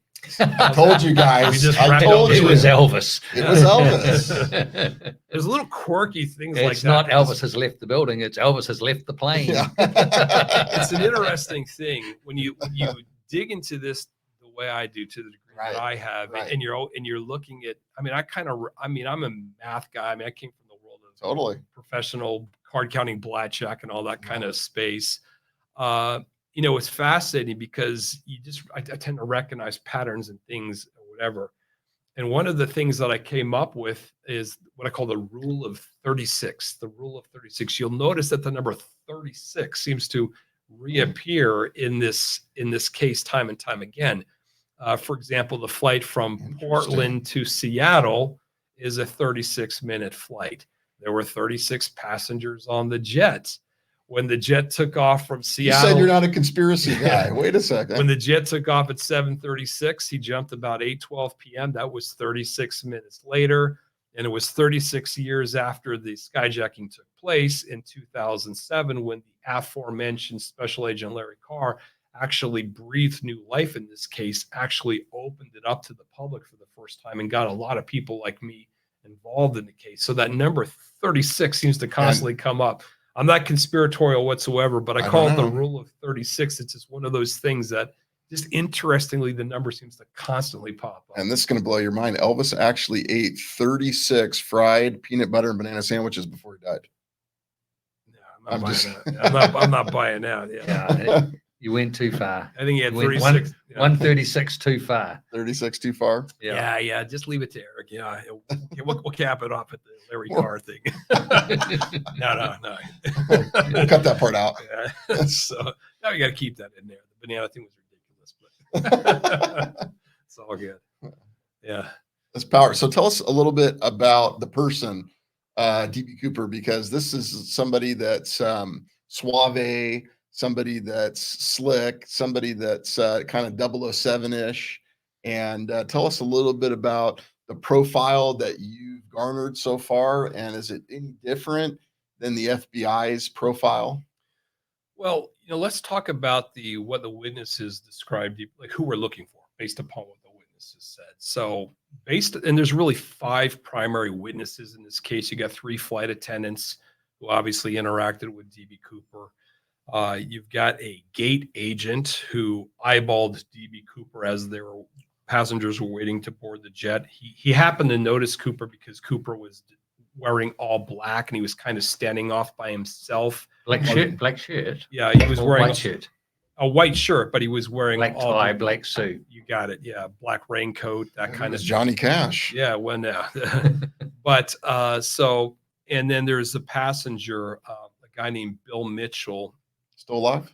Yeah, who was then 20 years old, who sat directly across the aisle from DB Cooper. Remember, DB Cooper was in the very back row of the jet in seat 18E on the right-hand side of the jet, the starboard side of the jet.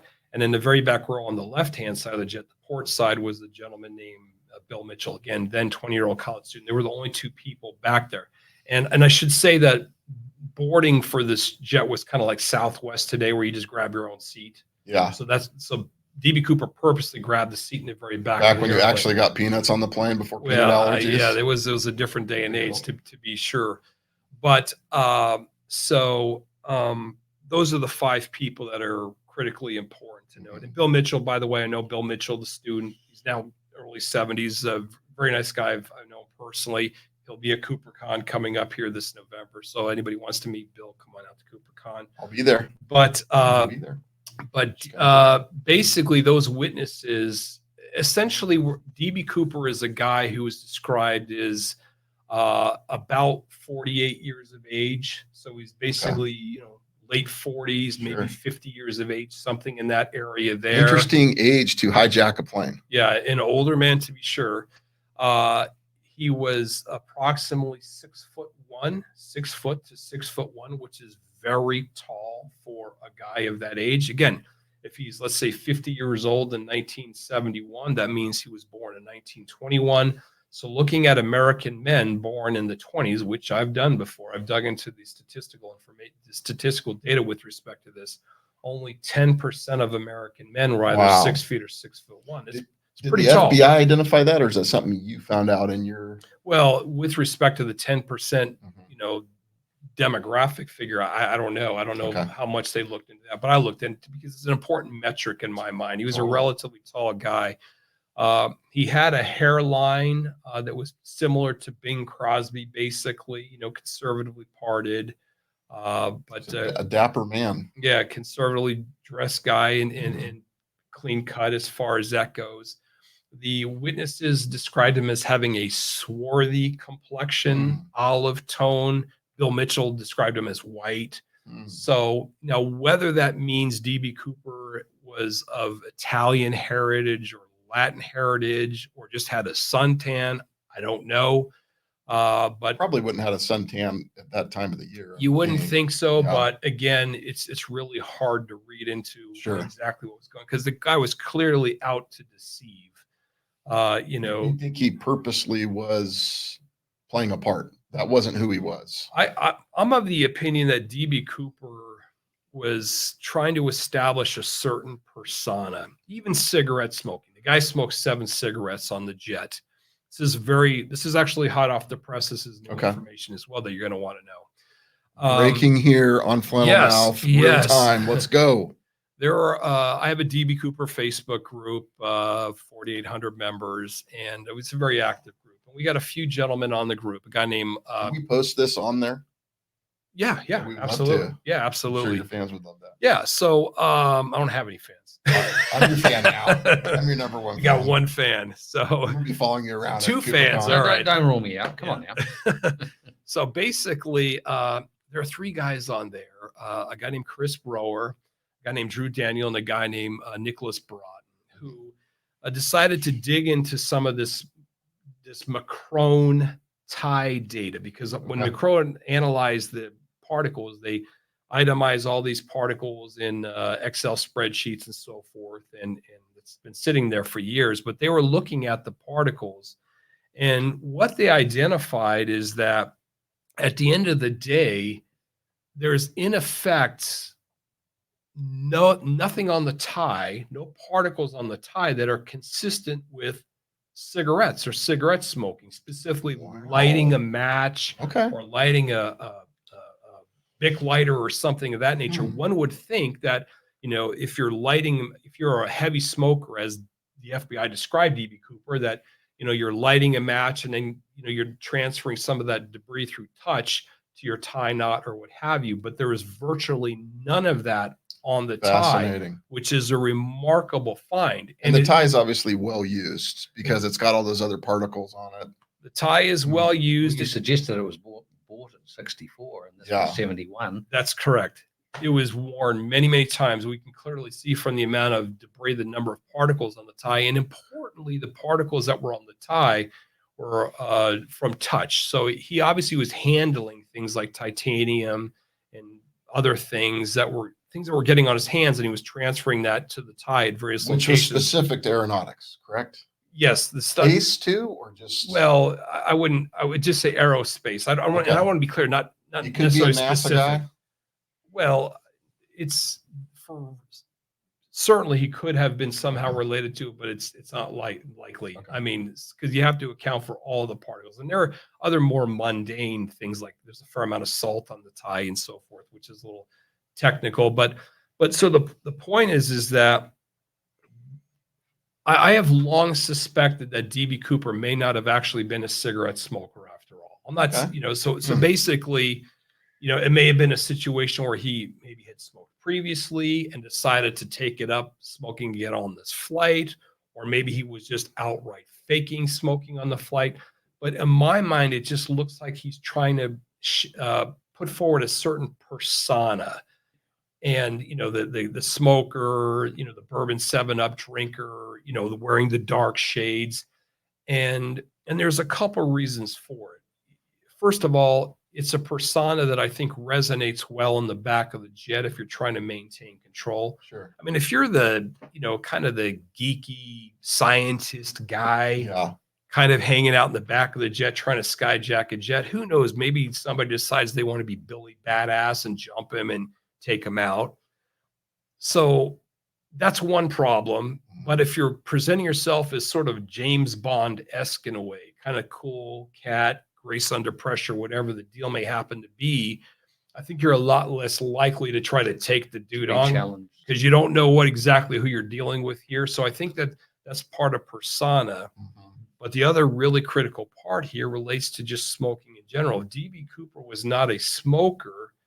There's nothing wrong with having the FBI or leading the FBI to believe, which they apparently did believe, that he was a heavy smoker. Yeah. That's exactly it. Do we know what kind of cigarettes? Yeah, they were Raleigh cigarettes. Were those pretty popular? Yeah, they were popular, king size, soft pack cigarettes. But and this is the reason why it's not that law enforcement, the FBI specifically, eliminated anybody just because they weren't a cigarette smoker, but there may have been other people who were co-workers of somebody that they thought maybe resembled DB Cooper, or were neighbors of somebody they thought resembled DB Cooper, or some such individual like that who thought maybe this person could be DB Cooper. But then upon hearing DB Cooper was a heavy smoker, but their co-worker, I've never seen Joe smoke in my life, therefore never brings the name forward to the authorities. Misdirection. That's exactly it. And we know DB Cooper was all in the misdirection. Smart cat. Going to Mexico City was a misdirection, So there are a number of things there. So I've always said I just don't trust the guy as far as that goes. And to me, the smoking seemed to be a little too conspicuous for my taste, based upon my understanding of DB Cooper. What you'll suggest, I actually read a book, but makes me not an authority. I read a book about hijacking, and one of the things that a hijacker was to establish first was control. Yeah. And a lot of hijackers establish control through fear. And he did too. Fear of the bomb. Well, that's true. Fear of the bomb. That was establishing control through fear. So he established control through fear, but he had to have the persona to back it up, is what you're suggesting. That's correct. And if there's misdirection, they're going to look in all the wrong places. That's exactly correct. But he was so courteous too. So there was that element of, he did have the bomb, but the guy didn't he pay for his drink? Well, and told them to keep the change. Well, he did order a bourbon in 7-Up before the skyjacking was underway, and yes, he did pay for the drink, and he did offer to tip the flight attendants, but of course they did not accept, because accepting tips even nowadays is prohibited by the airline. So, but it's important to note that DB Cooper never swore. There's not a single swear word that the guy said there, and in fact, the flight attendants, right there. You've just exonerated yourself. Yeah, there you go. That's right. I'm off the hook. I'm definitely not the funny guy. Or it could be misdirection. Yes, that's right. That's right. You never hear me drop the F-bomb until I'm on the podcast here. Right. But so that's it's the interesting thing talking about DB Cooper and the way he presented himself. He also spoke in euphemisms. Like he famously said, "No funny stuff, or I'll do the job," which to me strikes me as a euphemism. like if you look at some of the copycat skyjackers, Yeah. I mean, they're like, if you fuck around with me, I'm going to blow you to smithereens, or, don't, I mean, Yeah. they were clearly much more abrasive and aggressive, but Cooper, because he was almost very polite and spoken euphemisms, leads me to believe that this guy, White collar guy. well, I think he was probably I think he was a white collar guy, but importantly, I don't think he was a career criminal. I think it was a one-off event, and I think and believe it or not, actually almost kind of uncomfortable skyjacking the jet, and you can kind of see that in his mannerisms and the way he handled himself. And intelligent with a sense of sophistication is what I'm hearing you say. Yeah, this guy wasn't an idiot, and there are a lot of people that basically like to say, listen, DB Cooper was just a dumbass and he just got lucky as hell. Dumbasses get caught. That's exactly right. He's the one guy who got away. Yeah. And which meant, in and of itself, he had the ability to keep his trap shut afterwards, because it's what did you say before to me outside? Loose lips sink ships. That's exactly It's correct. normally a criminal's talk that gets him caught. It's clear to me that DB Cooper across the board was very disciplined, and that in no small part helped him get away with this entire thing. He was very methodical about this, how this thing was pulled off, but also how he handled himself after the skyjacking. There's no reason to believe he didn't walk out with a significant portion of the $6,000 that was found on the beach, notwithstanding of the ransom. And I'm assuming he didn't buy a brand spanking new 1972 Cadillac Eldorado, right out of the gate, or something very conspicuous like that. So he was obviously very disciplined. Do you have an explanation for the $6,000? Because that seems to me to be a lack of discipline. He lost $6,000, or he misplaced $6,000. Or intentionally to throw him off. Yeah, maybe so. Well, I can't imagine. This is where Eric's right and damn near everybody else is wrong. If I can be arrogant for a second here. What happened is that remember the airliner was flying south out of Seattle, and there was the two F-106 military chase jets from Accord that were following him. And then from Portland International Airport, there was a T-33 that Oregon Air National Guard trainer that picked up and started following the jet from basically Portland south. And the reason the T-33 entered the theater is because the T-33 actually had the ability to fly as slow as the Boeing 727. The F-106s couldn't fly that slow. So a T-33 is a prop plane.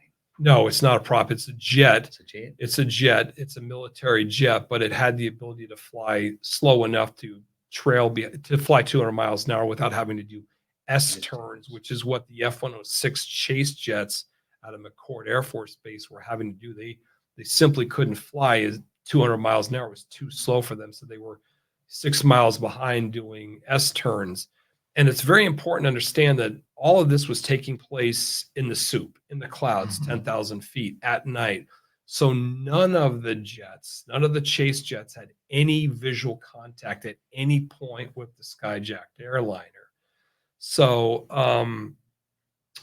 lost my train of thought here. We're talking about the being chased by the F-106s. We were going down the road. You were right. Everybody else is wrong. Yeah. $6,000. Oh, there we go. That's correct. Boy, I forgot that. Look at it. What does that say about me? So, yeah. So basically, what happened is, this is 1971. So the jet lands in Reno. They know he jumped somewhere. They don't know where exactly. They kind of suspect it was around the Vancouver area.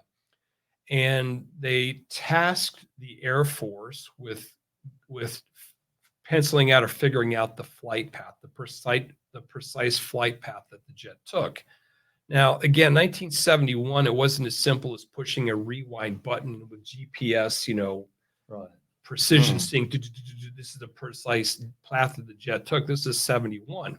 Somebody's got to go in and be crunching radar data from a number of radar stations And drawing it on a map. aircraft, and kind of, you got it, kind of using a slide rule or whatever, plotting these plots and everything else.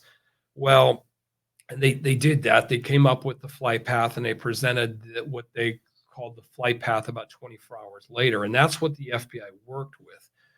Now, the very big problem is that after 53 years, they have found a grand total of 0, nada, nothing, Wow. zip underneath that FBI flight path that indicates the guy was ever there. Nothing has ever been found there. The one item that was found was $6,000 in 1980, which was about 15 or 20 miles away from where DB Cooper was suspected to have jumped, 15 or 20 miles away, and also several miles, of course, again, as I noted, upstream from where he would have had to have landed in the river, for example. So I started to think something that doesn't add up here. Sure. I think there's something wrong here. So as I started looking into it, I eventually came to the conclusion that the flight path that the FBI was working with was probably flawed. And I've done an enormous amount of research on this, and I suspect that what happened is that the person at the United States Air Force, probably some lower level individual who was responsible or tasked with penciling out, crunching this radar data, was probably working with what was called SAGE radar data being streamed directly from the fighters themselves back to McCord Air Force Base. So these two F-106 chase planes that were McCord were one behind the other, and they were basically both doing S-turns, and there was separation between them. And the only one of the fighter jets that actually has their transponder on so that the radar control at McCord Air Force Base can see it is the lead F-106. And that lead F-106 would have been transmitting SAGE data back to McCord Air Force Base. And that SAGE data is used to zero in on targets and all that kind of stuff. The thing is that when the T-33 entered the theater near Vancouver, Washington, about the time DB Cooper jumped, the F-106s were actually pulled off to the east by about 7-8 miles. And I know this because I've talked to the air traffic controller at Seattle ATC, who was managing this whole theater, everything there. So I believe what happened is that when the Air Force individual was piecing all of this together, the individual probably used the radar data that was streaming from the lead chase jet. So in effect, what the FBI what the flight path map shows is not the true path of the airliner, but the actual true path of the chase fighter jet, which at the point DB Cooper jumped was several miles to the east of where the airliner was. So the net effect of all of this is that I believe that when DB Cooper jumped, the jet was actually much nearer to the Columbia River, and ultimately DB Cooper jumped and landed probably within a mile of where the money was actually found. I think that's a better indication of where DB Cooper's drop zone actually was, an area that was never searched. So that's where you would search. And I have searched. I have searched in that area. I've done some searching, and it's been written about pretty extensively because I do believe that DB Cooper jumped and landed very near where that money was found. I think where the FBI searched is many miles off. Wouldn't that be a logical conclusion? You would think. But it's amazing to me that people still, for whatever reason, feel like, the Air Force in this case is incapable of making an error which is just foolhardy in my mind. Well, you have speculated data based on the information that you have. When you get new information, found the money, you got to look at the information that you had to say, readjust. Do these two things line up? And they obviously do not. Therefore, because you have the money, the data is incorrect. What's the predominant theory? Is it it fell in the water and it traveled downstream and landed on the beach? Nobody really knows. There isn't a predominant theory, but I'll say that, the flight path that has been officially used, we call the FBI flight path. So the FBI flight path, even though it was put together by the Air Force, is popularly known as the FBI flight path. They take credit for everything. Yes. don't they? Well, I take credit for the other version. Like originally, the flight path that brought it near where the money was found was called the Western flight path. Okay. But I tweaked with it and modified after interviewing with the air traffic controller. So now I have the Ulis flight path. I have like it. the Eric Ulis one and I think that's actually the most accurate. I think it's very, very accurate. It's based upon a number of things. So, but it's at the end of the day, whether you're talking smoking particles on the tie or you're talking about finding money on the beach or what have you, I've said this many times before, the evidence doesn't lie. The evidence doesn't have an agenda. Sure. The evidence speaks to the truth. All of the evidence. You know, that's exactly, and that's the one thing that I have really try hard to focus on. I understand that the FBI, somebody crunched these radar data and this is the number they came up with, but you've got a big fucking problem if the evidence, which doesn't lie, doesn't have an agenda, is real, it's found 20 miles away. And I am much more inclined to think the evidence kind of speaks to where the guy actually landed and that the other thing was probably some sort of mistake. Remember Dr. Leonard Palmer and identifying the wrong strata layer. Here was a guy who was an expert on strata, but fucking made a mistake. And it put the truth out of hand for 28 years until somebody came along and realized you made a mistake. And that's the problem. People are not infallible. The evidence is infallible. People are not. So that's exactly it. But to get to your original question, how did the money end up on Tina Barr? The $6,000. I believe the evidence is crystal clear that DB Cooper's original plan was to jump in the outskirts of Seattle, in the exurbs of Seattle, probably 6 or 7 minutes after the airliner took off from Seattle. But there were a couple of things that delayed his ability to jump. One of which the money wasn't delivered in a knapsack as he originally requested. The other of which is they had to take off with the air stairs up because the pilots wouldn't take off with the air stairs down. And he had somewhat of a problem getting it down. So again, in totality, what ends up happening here is by the time everything is situated and DB Cooper is actually ready to jump, Seattle's long gone in the rearview mirror. They're flying over utter blackness, which is not a very smart thing to do, is jump into utter blackness. So I'd be going to Mexico. I think what DB Cooper was doing was simply waiting for the next bit of civilization, lights or what have you, of a city or what have you, to jump in the exurbs of that city. And as fate would have it, it ended up being basically Portland, Vancouver area. Are they below the clouds at 10,000 feet? No, they're in the clouds. They're in the clouds. In the So clouds. he can't see because there's a storm going on. Well, correct? it's not a storm, but I mean, it is a little drizzly. But yeah, you can certainly see there's going to be breaks in the clouds. You can So you can see lights and below. you can see the glow of a large metropolitan area approaching and that kind of thing. So is there that next to Tina Barr? Yeah, because Tina Barr is in Vancouver. So Tina Barr is sort of in the northern exurbs of Portland, the greater Portland, Oregon area is how I would categorize it. So it's precisely where you'd want to jump. So there's a main road. He can see where he's going. So what I think happened here is DB Cooper jumped and landed very near where the money was found. And so you think he lived? Absolutely convinced.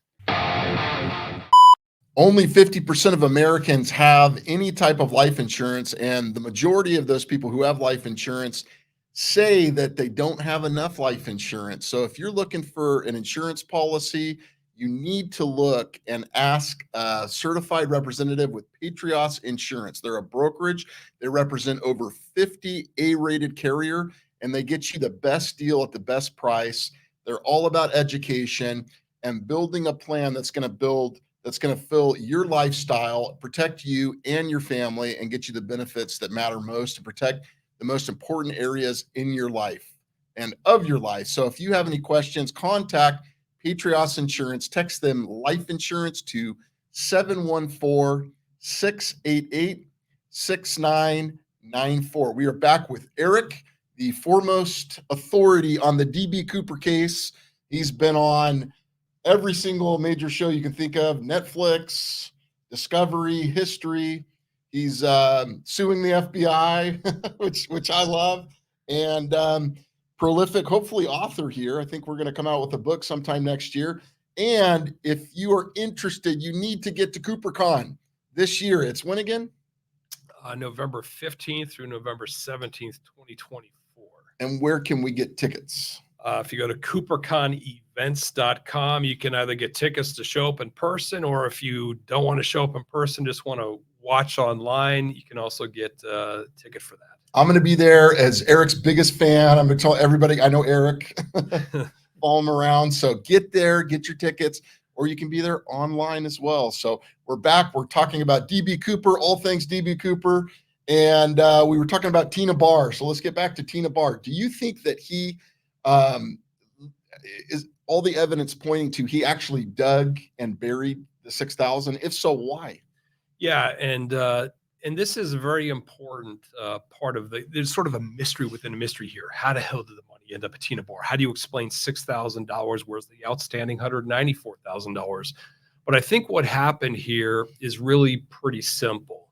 Again, I believe that DB Cooper's original plan was to jump in the exurbs of Seattle. Clearly, his plan was to jump 6 or 7 minutes after the jet took off from Seattle, but he got delayed for a couple of reasons. And ultimately, his first real opportunity to jump was in the exurbs of Portland, basically greater Portland, which puts him near where the money was found. So when he jumps from the jet, he lands obviously with all this parachute gear. He's got a back parachute. He's got a reserve parachute that I believe he has some of the money in, and he's got the money itself, and he's got the attache case with the bomb because he jumped with that. I think the bomb was fake, but the point is he's got about 60 to 70 pounds worth of stuff. You think he's got this tied all on him? Yes, that's exactly correct. I believe he's got all this tied to his person. Certainly the money, certainly at a minimum the money. Now, it's the first thing the guy has to do. I mean, really, at the end of the day, is get back to civilization. I mean, the guy isn't fucking Rambo here. He can't live off the, off of, berries and, hunt down elk and Still shit like there. that. I mean, he's got to get back to civilization. Everybody needs to eat. Everybody needs shelter, that kind of thing. But needless to say, he can't walk into town. He can't tool into Vancouver, Washington, carrying a 20-pound bag of cash in a white Sea First bank bag. It's a surefire way to get noticed and end up in jail for 40 years. So he has to stash the cash somewhere. And burying the money is sort of an obvious thing to do, especially if he's not certain exactly how long it's going to take for him to get back to this area. Okay. And the only place to really bury the money is the sand on the beach. I'm very familiar with the area. The earth is quite hard, a lot of clay. There's just simply no way to carve out a hole large enough to bury the money. How big is Tina Barr? Well, Tina Barr itself is about, I think it's about 1,800 yards long. Okay. This So strip of not sand. too big. But that's just part of a longer stretch of sandy beach all up and down the Columbia River. So basically, I think he lands very near the Columbia River. Like I said, probably within a mile, and maybe more likely half a mile. And basically, what he does is he walks to the sandy beach and he carves out a hole in the sand and he throws the money in the sand and he covers it up. Looks for a couple of landmarks because he's going to have to go back at some point and retrieve it. Now, very importantly. And this is sort of a side thing that we really haven't talked about. You remember I told you he jumped with 2 parachutes, one of the mains and one of the reserves. Why did he leave 2 parachutes on the plane? Well, he can't wear that many. Why did he request 4? Oh, we can only speculate about that. Perhaps part of it is to mislead the authorities, and yet another red herring. Mislead the authorities into thinking he was going to take a hostage with him and force that person to jump. Therefore, the parachutes would be all functional and everything else. One was a dummy on accident, correct? Yes, and this is what I'm getting at here. Okay. The one reserve parachute that he jumped with was a non-functioning dummy reserve. It was accidentally delivered to him by the place that collected the 2 of the parachutes.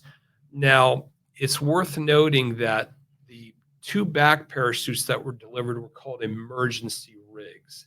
And these are parachutes that are designed to eject pilots safely from an airplane and deliver them safely to the ground, like fighter pilots, that kind of thing.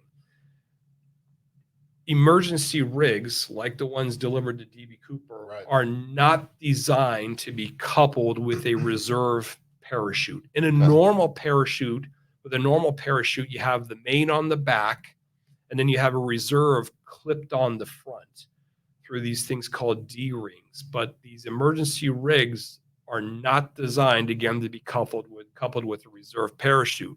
So basically, it's a one-shot deal. If that emergency rig fails, you're fucked. You're dead.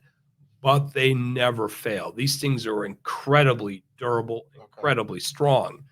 So, having said that, DB Cooper jumped with one of the emergency rigs on his back, but he also jumped with that reserve parachute, dummy, which happened to be non-functioning as dummy, and quite a bit of the canopy had been removed, so it's quite a bit softer. This is why I think he took that dummy reserve parachute, because remember, DB Cooper, when he requested the ransom, he requested it in a knapsack, basically a backpack. And I believe DB Cooper's plan was to wear that backpack kind of in reverse, so the money's on the front, sure, and the parachute's on the back. Yeah. Can't have the money on the back on top of the parachute, obviously. But the problem is the money showed up in a white canvas Seafirst cheap bank bag, no handles, no zippers, no snaps, no nothing, and which is very problematic if you want to jump out of a jet at 200 miles an hour. That shit's going everywhere as soon as you hit the airstream. And DB Cooper complained about that. He's like, this is not the way I wanted the money delivered, but nonetheless, he improvised. So I believe what he did is he took, and there's evidence to suggest this is true. I believe that he took a portion of the ransom out of that white canvas bank bag and transferred it into the dummy reserve parachute, the one that he jumped with, to lighten the load in that white canvas bank bag.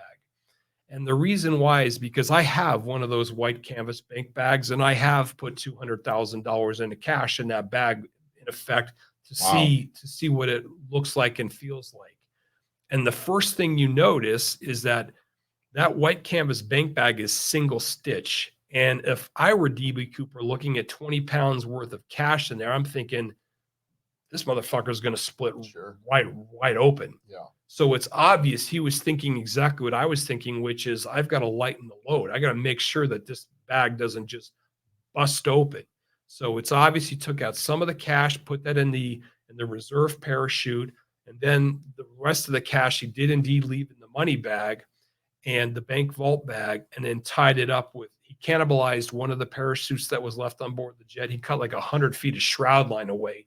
And he used to tie that bag completely up, tie it to his person. And then the dummy reserve, I think he also fixed or tied to his person in some manner. So now let's fast forward to he's in Vancouver near Tina Bar. That would actually explain the extra time as well. That's exactly correct. He got delayed, and there were a few things that got in the way. By the time he was ready, he are all the parachutes the same type? Not exactly. No. Okay. So I'll say no. Again, you got two backs, you got two main. There's some subtle differences between them. But between the four, they're a little different. Okay. They're a little different. So is he a parachutist himself? I think probably not. Okay. I think probably not. So basically, so he lands near Tina Bar. It's at night. He jumps around 8:12, 8:13. He's on the ground within a matter of minutes. Jumps from 10,000 feet up. It's dark outside. It's drizzly, wet, rainy, and it's pretty rural. There's not much there. And he realizes, I can't walk into town carrying the cash. So he walks a couple thousand feet to the beach and buries the cash. Very easy to do. How far away is town? It's about 10 miles. It's about 10 miles from there. Okay. So, and by the way, I replicated this last summer. I actually replicated this exact jump. I walked like a mile with like 70 pounds worth of gear, buried money on the beach, and then walked 10 miles into town. Yeah, I actually replicated. Did you document it? I did. Yeah, it's documented. Yeah, I did. It took a few hours. It was reported in the media and everything. So yeah, it's kind of cool. So yeah, I'm a badass. I can do it. So I didn't jump out of the jet, but that's next. We'll call it pretty close. So, But either way, so so he goes and buries the cash.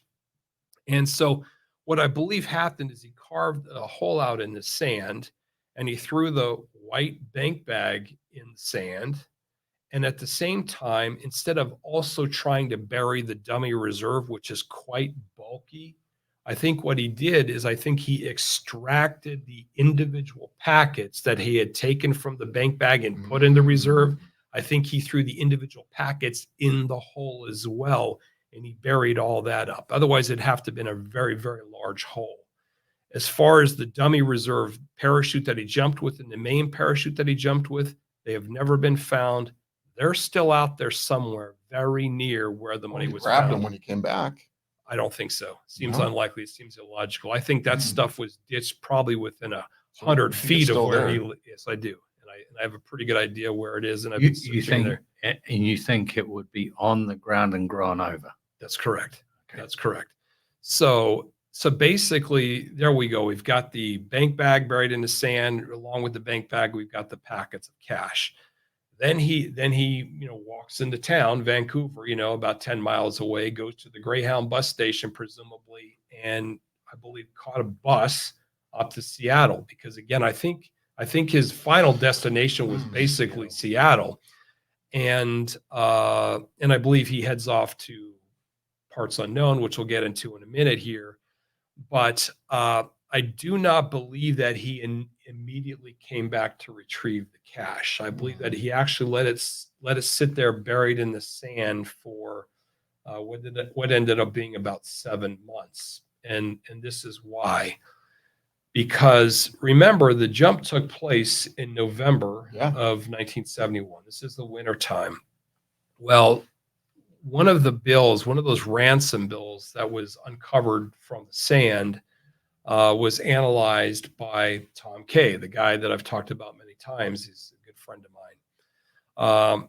And he discovered a couple of years ago, and this was also reported in the media, he discovered that there are these things called diatoms on the bill, embedded on this bill. What diatoms are, they are these very fragile, small glass-like organisms that were on the bill, found embedded on the bills in between a couple of the bills, that kind of thing. And diatoms are basically an algae that bloom in the Columbia River. They bloom in other rivers as well, but they're specific kind that blooms in the Columbia River. Now, interestingly, the type of diatom that blooms in the wintertime in the Columbia River is different than the type of diatom that blooms in the springtime in the Columbia River. Well, I'll give you one guess as to which type of diatom was found on the bill.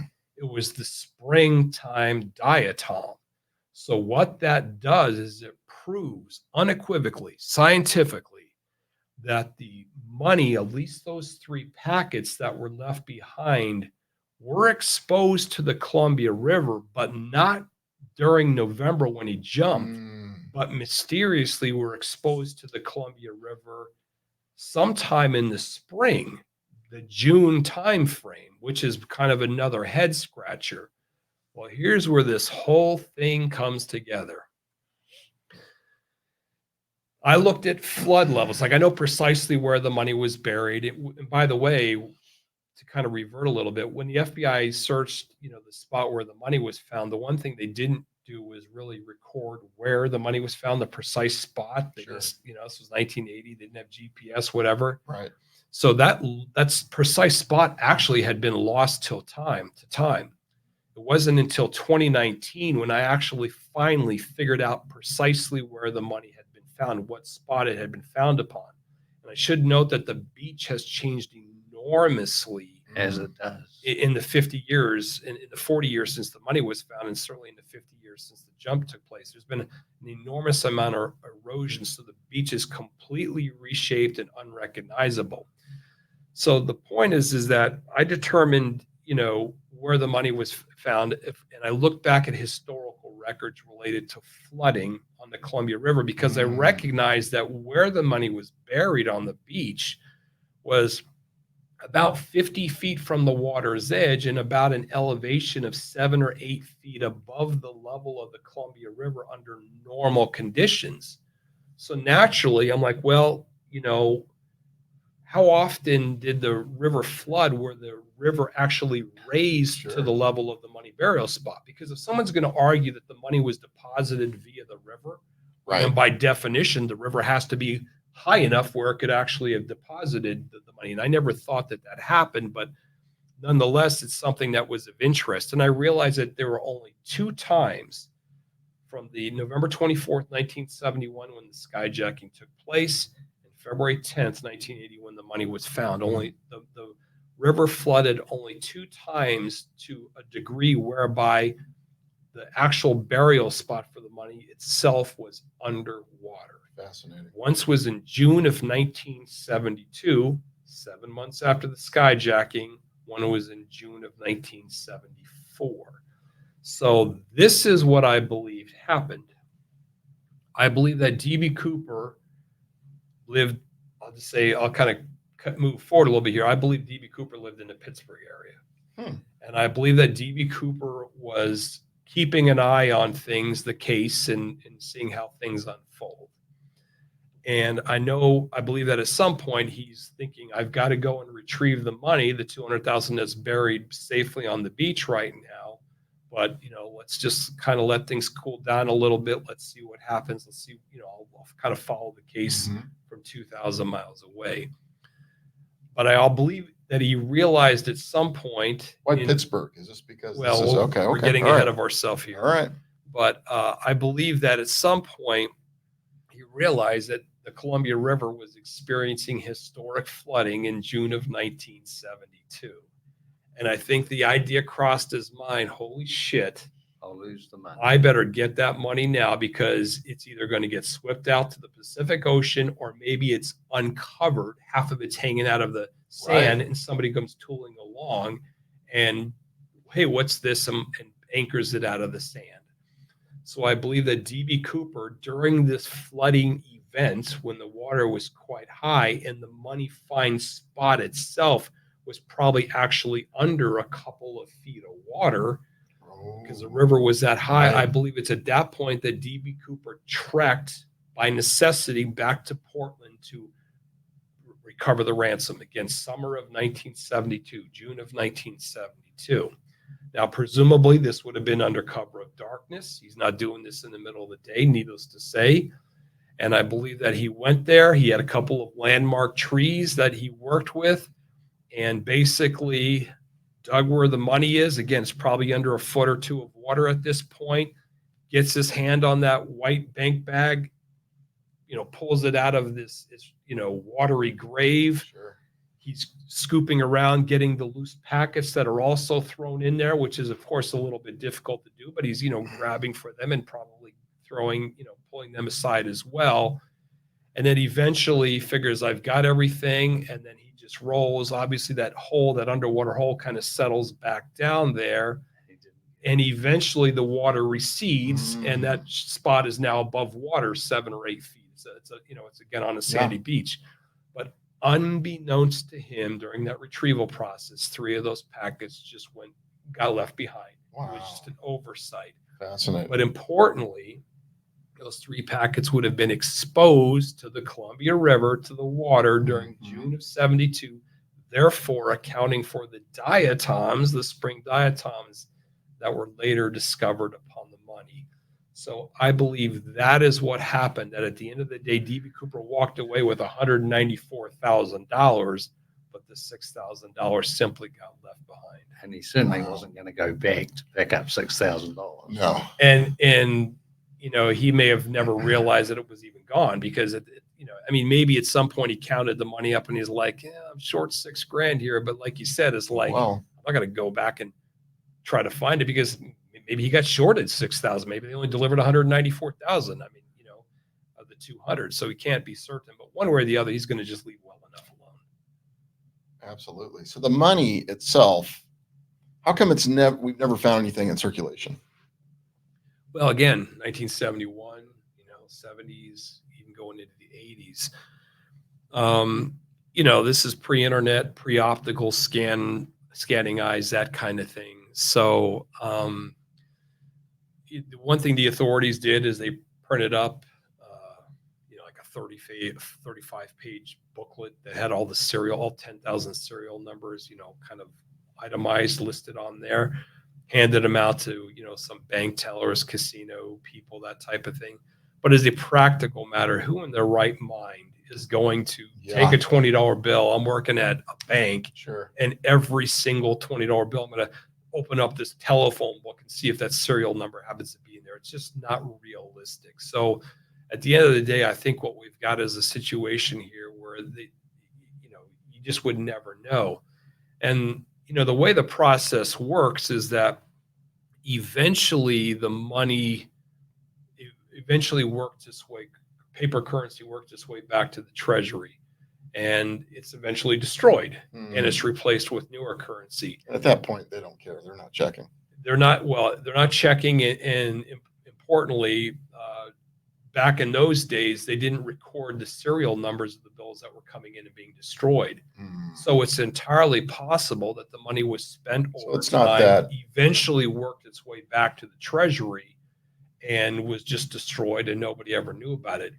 It's also entirely possible that maybe he only spent a portion of it, didn't spend all of it, and the rest is sitting in grandpa's attic or buried in grandpa's backyard. That's overseas. But it still would work its way back to the treasury eventually. So that's a possibility.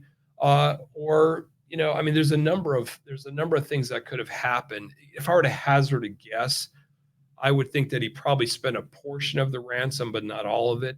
And that the rest of it's still sitting out there somewhere yet to be discovered. Is there still money in circulation from 1971? Oh, yeah. Okay. Yeah, absolutely. So have you heard about this interview that was supposedly given by DB Cooper? Yeah. And they had a bill, supposedly? Yeah. What's the deal with that? Basically, somebody tried to fake it and ended up going to jail. Okay, so that's... Yeah, it's total bullshit. Discredited. Yeah, absolutely. Yeah, FBI files, they tried to extort 35,000 or something for an interview, pretending to be real DB Cooper, and basically it was a scam, and they ended up going to jail because it was whatever magazine, Newsweek or whatever hell magazine was. I don't remember. Obviously wasn't too happy about it, but so that's it. So basically, we just don't know. We don't know if the money was spent or not spent, but I suspect that, like I said, that a portion of it was spent, and it's very easy to see how it just goes unnoticed. Yeah. So missing person, that's one of the things that came up for me. If it was somebody that did die and DB Cooper died in that moment where he parachuted out, hit a tree or whatever, didn't make it, you think there'd be a missing person report? Plus a corpse laying around. To that effect. Yeah. Plus a corpse laying around and some rational explanation how 3 packets ended up buried on Tina Bar. But no, you're absolutely right. I mean, for somebody to just go missing and literally fall off the face of the earth and nobody take notice. It doesn't happen. Have you looked into any missing person reports during that time, or is that something the FBI has followed? Or the FBI has followed, and I've read about them in the FBI files, but they came away thinking there was nobody credible that they looked into, and I certainly haven't. I don't think there's anything behind it as well. So. I think, listen, it's all, but I'm 100% convinced that DB Cooper safely landed there.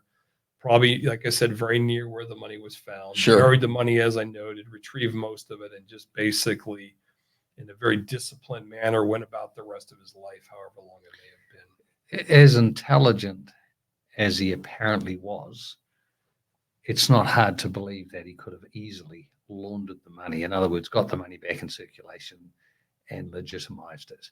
I mean, we have to take courses in anti-money laundering so we can identify evildoers that do it.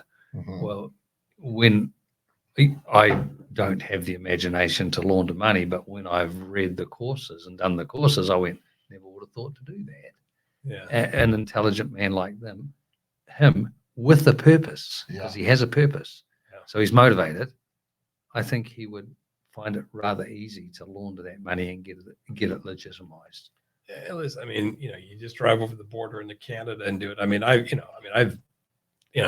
My ex-wife is from Canada. I've been to Canada many times. I remember the way it was in the old days. You drive there and you could actually buy stuff in Canada using American currency. Sure. In America, you got to change from Canada to America first because it's against the law to accept foreign currency. That's not the way it is in Canada. At least it was back in the 80s. You could just, you could either use Canadian currency or you could just use American currency. And then when they gave you your change, of course, it was in Canadian currency. But the point of the matter is short Use of Mexico. going crazy, you just, these are $20 bills. They're not $100 bills. They're $20 bills. They So draw considerably less attention. That's exactly correct. So very, very easy to just launder it in that way. Certainly nobody in Canada is looking at a damn book trying to determine whether a $20 US 20 is has a serial number relative to the DB Cooper. Have you ever looked at that? I haven't. No. No. So Well, actually, I have, but Well, yeah, but you had purpose. yes, Yeah. exactly. Why does a 50-year-old do this?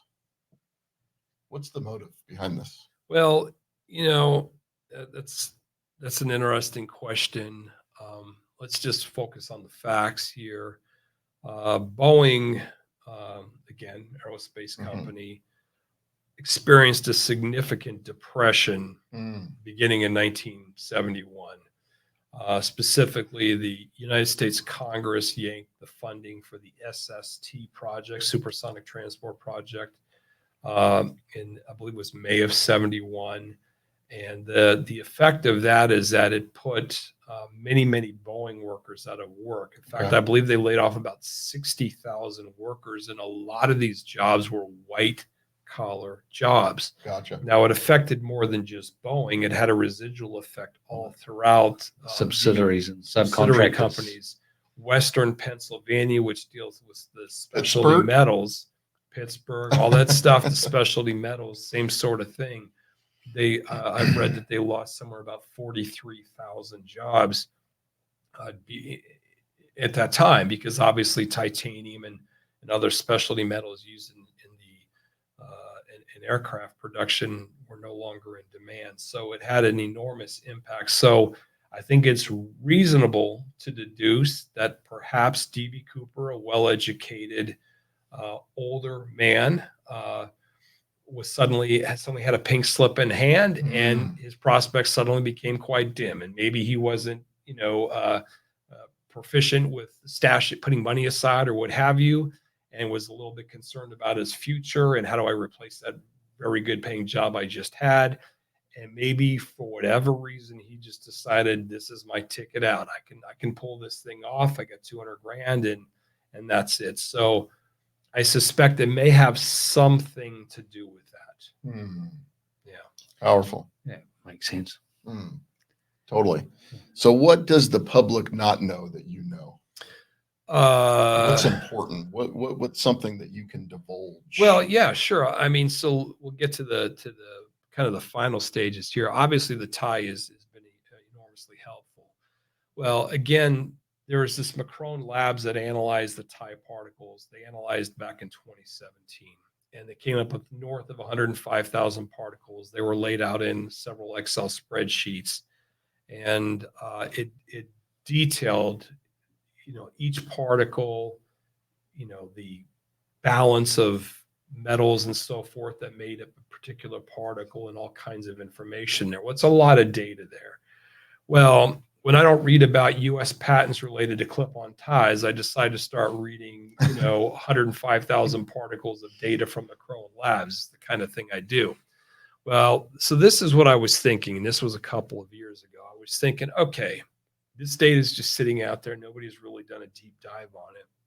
And it occurred to me that perhaps I should start combing through that data and see if I could find something, if I could identify a particle or something that was one of a kind, something unique, something rare. I call it commercial DNA. Just as human DNA points to a specific individual, I thought perhaps there's something on the tie tantamount to commercial DNA that would point to a specific company. Right. So I started digging in and looking at these 105,000 particles, and eventually I discovered the commercial DNA. There are 3 particles of an Is exceptionally this rare- breaking here right now, or is this already Well, out this there? has been reported probably a year and a half ago. Okay. So I found You heard it here second. Yes. yes. I'll So edit that part out. It's breaking now on Flannel Mouth. that's right. Yeah, yeah. It's been out there for a little bit, but so there are these three particles of an exceptionally rare titanium and antimony alloy. And so I started digging into this alloy, this titanium and antimony alloy, and I learned a few things. First of all, I learned that it was never commercially produced and it was never commercially disseminated. It was something that was experimented with. But very importantly, I discovered a couple United States patents that appeared to correlate with this titanium and antimony alloy. In other words, they fell under a patent. Mm. One was in the late 50s, another one was in the mid 60s, 1965. So, and they directed me to a company called Remcrew Titanium. It's Oh, a here we company go. that's no longer around, but it was called Remcrew Titanium. Now, In Pittsburgh? there you go. Remcrew Titanium. Wild guess. Yes. Just a wild guess. I can. Yes, they're actually based in. I could work for the FBI. See how. Yeah. Well, no, because they wouldn't listen. That's right. But they're actually based in Midland, Pennsylvania, but they had an operation in the Pittsburgh area as well.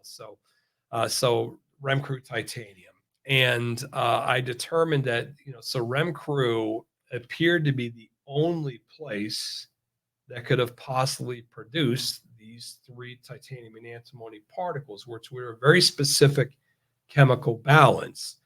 So it's like I'm thinking that the tie had to have come from that environment, Remcrew Titanium. So I start digging into Remcrew Titanium, and sure enough, they're the major subcontractor for specialty metals to Boeing. So now Remcrew doesn't exist anymore. They've been divisions have been spliced off and sold off or what have you. But there is a division today called Crucible Steel, and there's a company called Crucible Steel, and they're either in, I think they're in Rochester, New York. Okay. So I called up the president of the company, and I said, this is what I'm looking at here, titanium and antimony. What are your thoughts about all this stuff? And he said, well, it appears to me that your DB Cooper guy, based upon what was found on the tie, worked in the titanium research lab of this Remcrew Titanium, which was later renamed Crucible Steel. I don't want to get people confused, but basically he worked in this titanium research lab.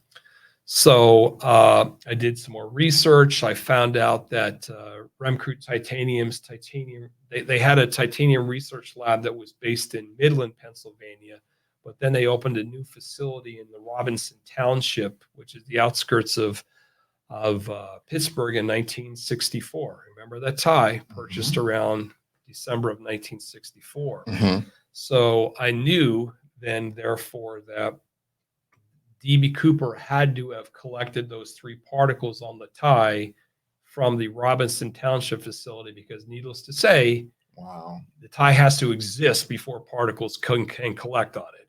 So, and I managed to, through the help of some other people, I managed to get the name of the supervisor of the titanium research lab. Is this the reveal?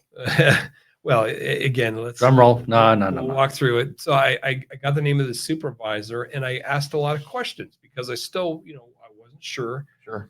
But I asked a lot of questions about a number of things, basically like, did the engineers wear ties? Who didn't wear ties? All kinds of stuff related to this. Did the people travel to Seattle on business? All these kind of things.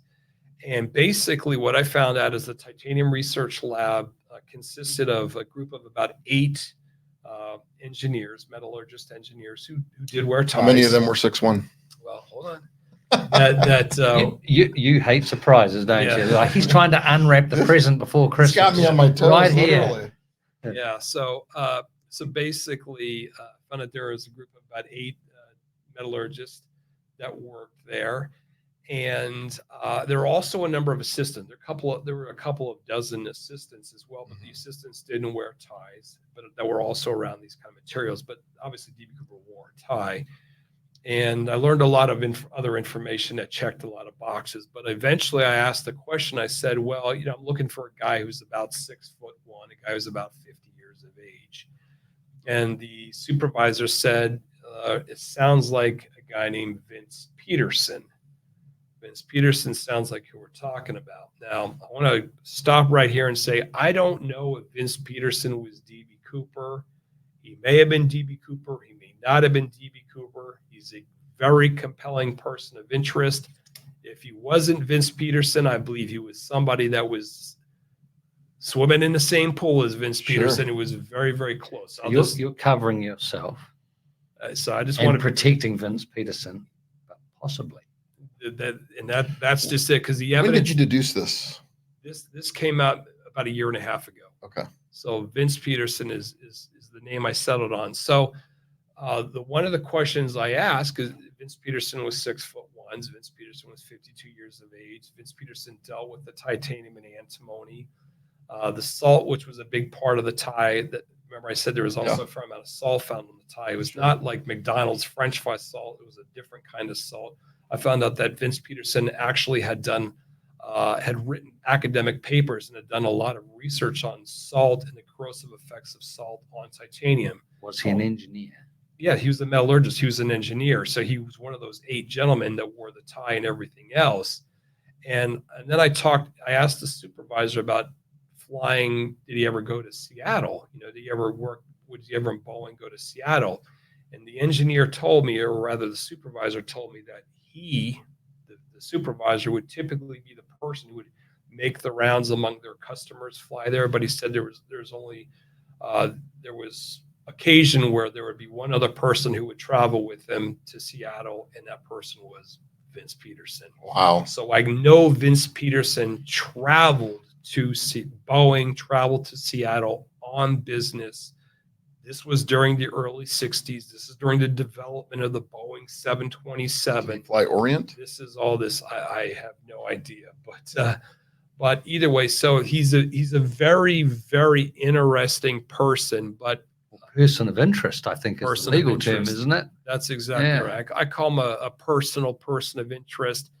Listen, I'm not with the FBI. I'm not with the Department of Justice. This is just Eric Ulis. This is just my, this is where the evidence has brought me. So, that's that. Mr. Peterson passed away in 2002. He can't speak for himself. So, was he laid up? His family? He does. He does have some kids. I actually went public with Vince Peterson in a press conference that I had November 22nd, 2022. But before I did that, I actually spoke with and actually personally met his son. His son actually provided me the photograph of his father, in the 1990s. So this is Vince Peterson, in his late 70s or whatever. So many years after the skyjacking, which we've seen out there publicly. The photograph initially had his wife and one of his other sons in the picture, and the son said, just please, if you use this thing publicly, crop out the wife and the brother and the son, which I of course did. So either way, I did talk with the son. The son does not think his father was DB Cooper. More recently, I spoke with Mr. Peterson's daughter. Mr. Peterson's daughter has been somewhat helpful to me in the past.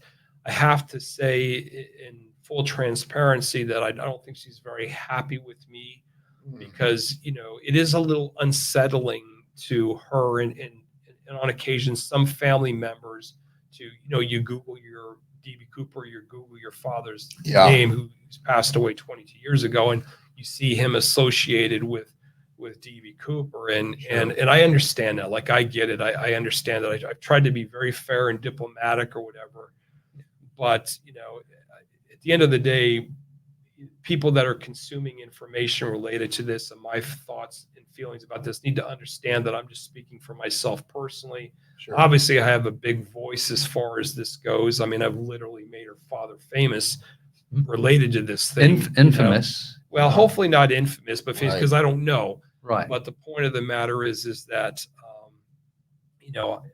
I understand that. So I know it's a little unsettling for her, and therefore she's not particularly happy with me. But I do have Mr. Peterson's DNA. Oh, And we also have, by working with Tom Kay, the scientist, we also have DB Cooper's DNA. Now, DB Cooper's DNA we have collected on a filter, one of those filters that Tom Kay used to collect particles he vacuumed from the tie. okay. The DNA has not been separated and has not been sequenced, but it is on that filter. There's no way it couldn't be. The problem with testing in that manner is that it's very expensive. It's very timely. It's not an easy process because you have to use what's called a metagenomic DNA analysis to splice out all the individual DNA strands that are found on that tie. Because DB Cooper was not the only person to touch that tie. There Sure. were many other people who touched the tie as Right. well. Yeah, absolutely. So we'll edit out this part. That's okay. We'll just wait for him to come back. Yeah, sure. He's got a small bladder. I'm gonna stand up. Yeah, for a that's second. the picture of that. Hmm. That was given by the son. That's an older picture of him from Mhm. 59 that has just made its way up there probably as well. That's me during the press conference, which, yeah, the best one is there's a Fox 13 in Oregon or something that, or Seattle actually, that did virtually the entire press conference. But That's cool. yeah. Is this you in the helicopter? Yeah, it is. The So History Channel cool. show. Yeah. That's so cool. Yeah. I love that. We'll wrap it up pretty quickly. Yeah. It's been good. Yeah. Oh, what time is it here? It's 2. Oh, plenty of time. Yeah. Okay. Just to get out 4:30. I think trying to keep an eye on that. But It's been good. what time you guys heading back to? Try today. Okay. We'll see. So we'll pick it up where. The peanut bladder, man. You're good. I can tell you this: if DB Cooper was my dad, number one, I could believe it, and number two, I'd probably brag. Yeah, totally. Because he, as you said before, Yeah. he's an anti-hero. Yeah. He's the bad guy that's become the hero Absolutely. because he beat the system. Yeah. Yeah. So was Vince Peterson laid off? Well, I don't know. Okay. I really don't know. I have never been able to come up with anything conclusively, one way or the other, whether he was laid off. It seems kids don't know. his kids don't recall him being laid off. I mean, they were young. I don't know why they would remember that one way or the other. So it's very difficult to determine. It's hard to imagine that he wasn't impacted in some manner just because the amount of collateral damage in the aerospace sector during that time frame was enormous. And again, it affected Crucible Steel in Sure. Western Pennsylvania as well as Boeing. But I just don't know. I really don't know. But he's a very compelling, very interesting person. I do have Vince Peterson's DNA. I do have DB Cooper's DNA. So at some point we will get. Well, definitively. at some point, I'm in the process of trying to find a lab to work with Tom Kay and myself to analyze or to splice out the DNA that's in that filter that Tom Kay has from 2011. And again, the metagenomic DNA analysis gives us the opportunity to actually individually splice out all the different DNA profiles on the tie, because there were many other people who touched that tie in addition to DB Cooper, FBI agents, others who breathed on the tie or what have you. I would have loved to have gotten access to the spindle that we talked about, but of course, no. That DNA would be more accurate. That's correct. It was hidden. And it may be the Potentially. only profile there. Potentially. Do you, Somebody else's DNA. Do you think, that's true too. Do you think that the being such a cold case and having been closed and opened, and would pursue that line because they can do what you are unable to do. They could take the DNA from the spindle and Vince Peterson's DNA and do the analysis. This is what I'll say. They haven't reached out to me, the FBI, which is an obvious person to reach out to because I have Mr. Peterson's DNA.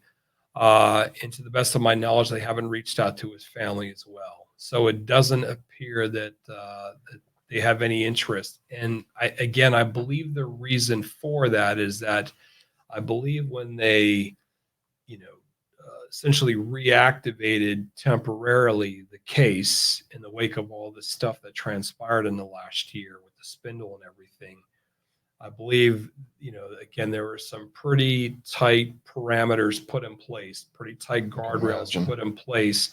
And it amounted to get the DNA. If you have a profile to work with, you have permission to look at those 8 men from the 2004 DNA initiative.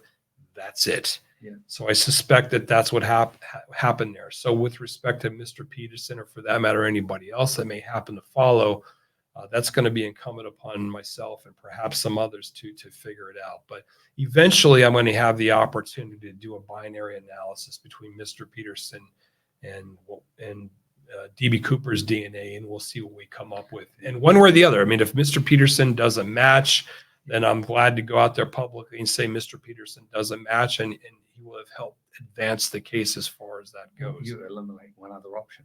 That's in a very, very important option because there are only a few people that this guy could be. I mean, again, we're dealing with a very small universe of men, Remcrew Titanium Research Lab, that kind of check all those boxes, physical parameters, access to these special materials, all this other kind of stuff, very specific time frame. So it's going to be very interesting to see what happens. In the profile picture of DB Cooper and Mr. Vince's, right here. Mr. Vince's, that's him there? Yeah, Mr. Peterson. Later Mr. on. Peterson, I said Later on in life. Yeah, I can see how there could be. That was him later on in life. yeah, it's a good 25 years later. Yeah, he's still got the lean thoroughbred look, doesn't he? He certainly does. I mean, I see enough of a resemblance to therefore say he cannot be eliminated. Again, we're just dealing with sketches here. We're just dealing with an FBI sketch. So it's very important to understand that we're not dealing with a photograph. And I think that the sketches are only good in the sense that That's earlier on. you can't completely eliminate him. That's a picture of Mr. Peterson from December of 1959. So that would have been 12 years before the skyjacking. How old would he have been during 71? Well, 1971, he was 52 years of age at the time of the skyjacking. Gotcha. So again, he's if you look at the primary witnesses and you average the age guesstimations for them, it came to 48. So he's 52. Mr. Peterson was was a thin man. He was actually a hiker, and there's documentation about this. So he was active. He was an interesting man. So there's a lot there. I know probably more about Mr. Peterson than I should. Everything from the LexisNexis property reports to I've been to his house, the one that he owned in Pittsburgh. I know the homeowners who bought the house from Mr. Peterson in 1987. I know them well. They still own the house. Wow. And am going to be doing searching at the house, looking for anything that we may find cool. there. I've talked with neighbors who knew Mr. Peterson back during that time. So I know pretty much everybody. Have the owners been in the attic to search for money? Well, they actually have. Yeah. So that's hilarious. Yeah, there's a lot to it there, but we're actually getting into a little bit more complicated analysis. Sure. But I am actually looking into the attic because one of the things that occurred to me, there's a special access point to the attic. In fact, it was the only access point to the attic in that house. And it was not an area big enough for a person to actually climb up into the attic. Okay. But there's big enough for somebody Sure. open up and put a money bag in, for example. So what has been done, this is actually being done. So this is happening in real time here, is Breaking on flannel mouth. that whole area has been wiped down with Mm. a particular type of cloth to collect particles around that hole. And the stuff is actually on its way to me right now. Wow. And what I'm looking for is sand. Hmm. And the reason why is because perhaps if Mr. Peterson was DB Cooper, perhaps collecting that bag, which was buried in the sand in 1971, collecting it in 72, perhaps that bag transferred back there with him with the money. Maybe he took the bag and he put it up there. Even if you dust it off the sand, there's going to Sure. still be sand. There's still going to be sand on the bag that would naturally appear up there. And sand is kind of like DNA. You can peg it That's to right. a specific beach. Now, maybe he would have emptied the money out of the bag and burned the bag, and there is no bag. But this is the kind of thoroughness that is required, because certainly if I find sand up there from Tina Barr in his Yeah. attic, well, there you go. Then There's I'm your done. connection. I mean, there's no other way around it. So it's its own form of DNA, like I said. So there are a number of ways to put the pieces together, but it's just a matter of being creative enough and thinking through this enough to try and figure it out. And like I said, thank goodness it's 2024 and we've got the kind of technology we Absolutely. have today that we can leverage. And of course, on the sand, and you heard it here first. That's right. That's right. Ah, Yeah, that's right. exactly Breaking right. line. Yes. Are there any other persons of interest within that company that you're looking at? No. Yeah. I mean, That's it. like I said, in my opinion, it's either Mr. Peterson or a complete unknown, somebody we've never heard of before. That worked at that company? I believe that person would have worked at that company. I can't.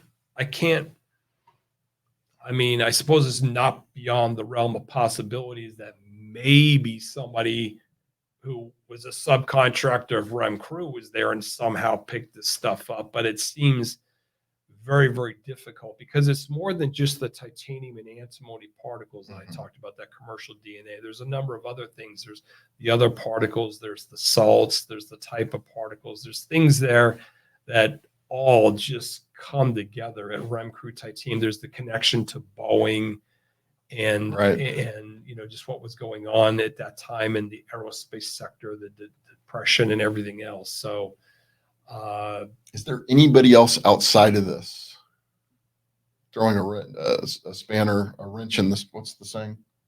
Spanner in the a wrench in the works. wrench in the works. That would be the same. Yes, that would thank be you. it. Yes, Thank you. It's getting a little long. Is there anybody else that is of interest that you're looking at, or is anything else pointing to somebody else? No, not at all. I'm nothing that I consider credible. I mean, there are always people with theories, and this is the thing about it. And we talk about coming full circle with the blackjack. Like I said, playing professional level blackjack, counting cards, it's a pure line of work. Mhm. And what I mean by that is there's no bullshitting, there's no faking the odds. Like I can walk into a casino and think I'm the greatest fucking thing since sliced bread, and I know how to count cards, and I'm going to go there and beat the casino at their own game.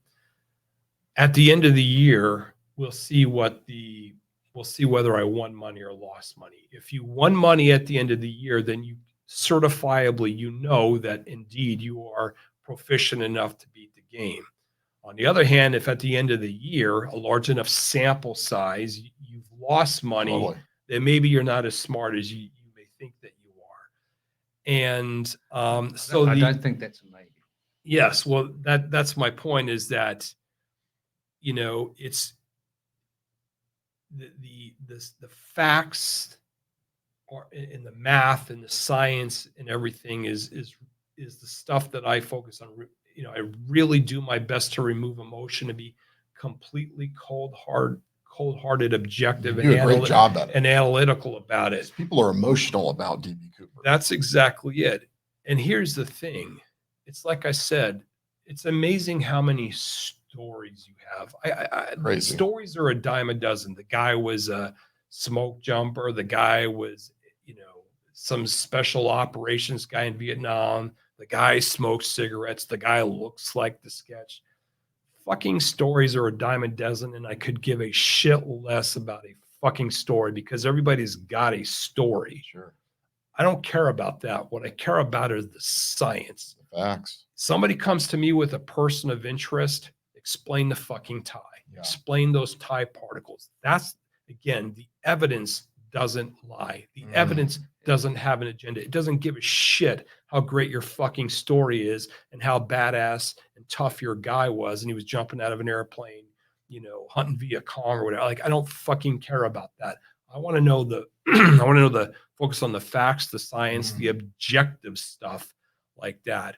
And that's the world I live in. That's where I go to. So when we talk about other persons of interest, other people, yeah, to be sure, there are a lot of people out there that a lot of other people talk about, but invariably, when you scratch just below the surface, what points to that person as being DB Cooper? A fucking story. And you know how I feel about stories. Yeah. Yeah. Well, you said it earlier, didn't you? You said the evidence is the truth, and the evidence does not have to fit the theory. The theory has to fit the evidence. That's exactly it. The evidence speaks to the truth, period. Yep. Why is DB Cooper? Why is this story so ubiquitous in society and culture? Why is this such a cultural phenomenon? A couple of things. Again, just the it's the only unsolved skyjacking in United States history, which for that reason alone, it kind of stands alone. You know, again, 1971 American history, the wake of the assassinations of John F. Kennedy and Robert Kennedy and Martin Luther King Jr. We got the Civil War, or rather civil rights riots that were taking place. Vietnam, of course. Yeah. No Civil War at that time, but it was a tumultuous time in American history. And, you know, right out of the gate, you can see people that immediately rooted for the guy. They're like, you know, good for him, because again, you know, there were a lot of people that were thinking America pretty much sucks at that time. Sure. There were a lot of people unhappy with the United States of America at that time. And, you know, it's like I've said, the $200,000 in ransom, at the end of the day, 180,000 of it was covered by an insurance company, and the other 20,000 was deductible by Northwest Orient Airlines. So the insurance company is out 180 grand. Who gives a shit? Yeah. I mean, who really gives a damn about They got an insurance for insurance that. company? Yeah. And here's the thing: is these dudes actually tried not to pay. Yeah. I mean, this thing, Of they course. literally, I mean, it's your typical insurance company. It's like, I'm not exactly shedding over tears over a fucking insurance company that finally had to pay Sure. out. You know what I'm saying? And it went to the Minnesota State Supreme Court. Sure. And they ultimately decided, you guys got to pay. You know what I'm saying? You're getting paid a premium for reasons to insure against these kind of things. So there are a lot of people that kind of view it like that. Now, I want to be very clear about this. It's not a victimless crime. I mean, obviously, even though the passengers were unaware of what was taking place, you know, certainly the crew knew what was taking place, and the family of the crew knew it was taking place in real time, and they weren't sure how it was going to all end up, and they experienced, you know, anxiety related to, and I can appreciate that. And I know the Bill Mitchell, the guy who sat directly across the aisle from DB Cooper. I mean, I know him. I've talked with him about that, but he didn't know he was being skyjacked till he walked off the jet. But more importantly, let's say, for example, the captain of the jet was a Captain William Scott. Mr. Scott, Still alive? You know, Captain Scott passed away in 2007. But his daughter, he had a daughter who was 16 years of age at the time of the skyjacking, named Catherine. I know Catherine well.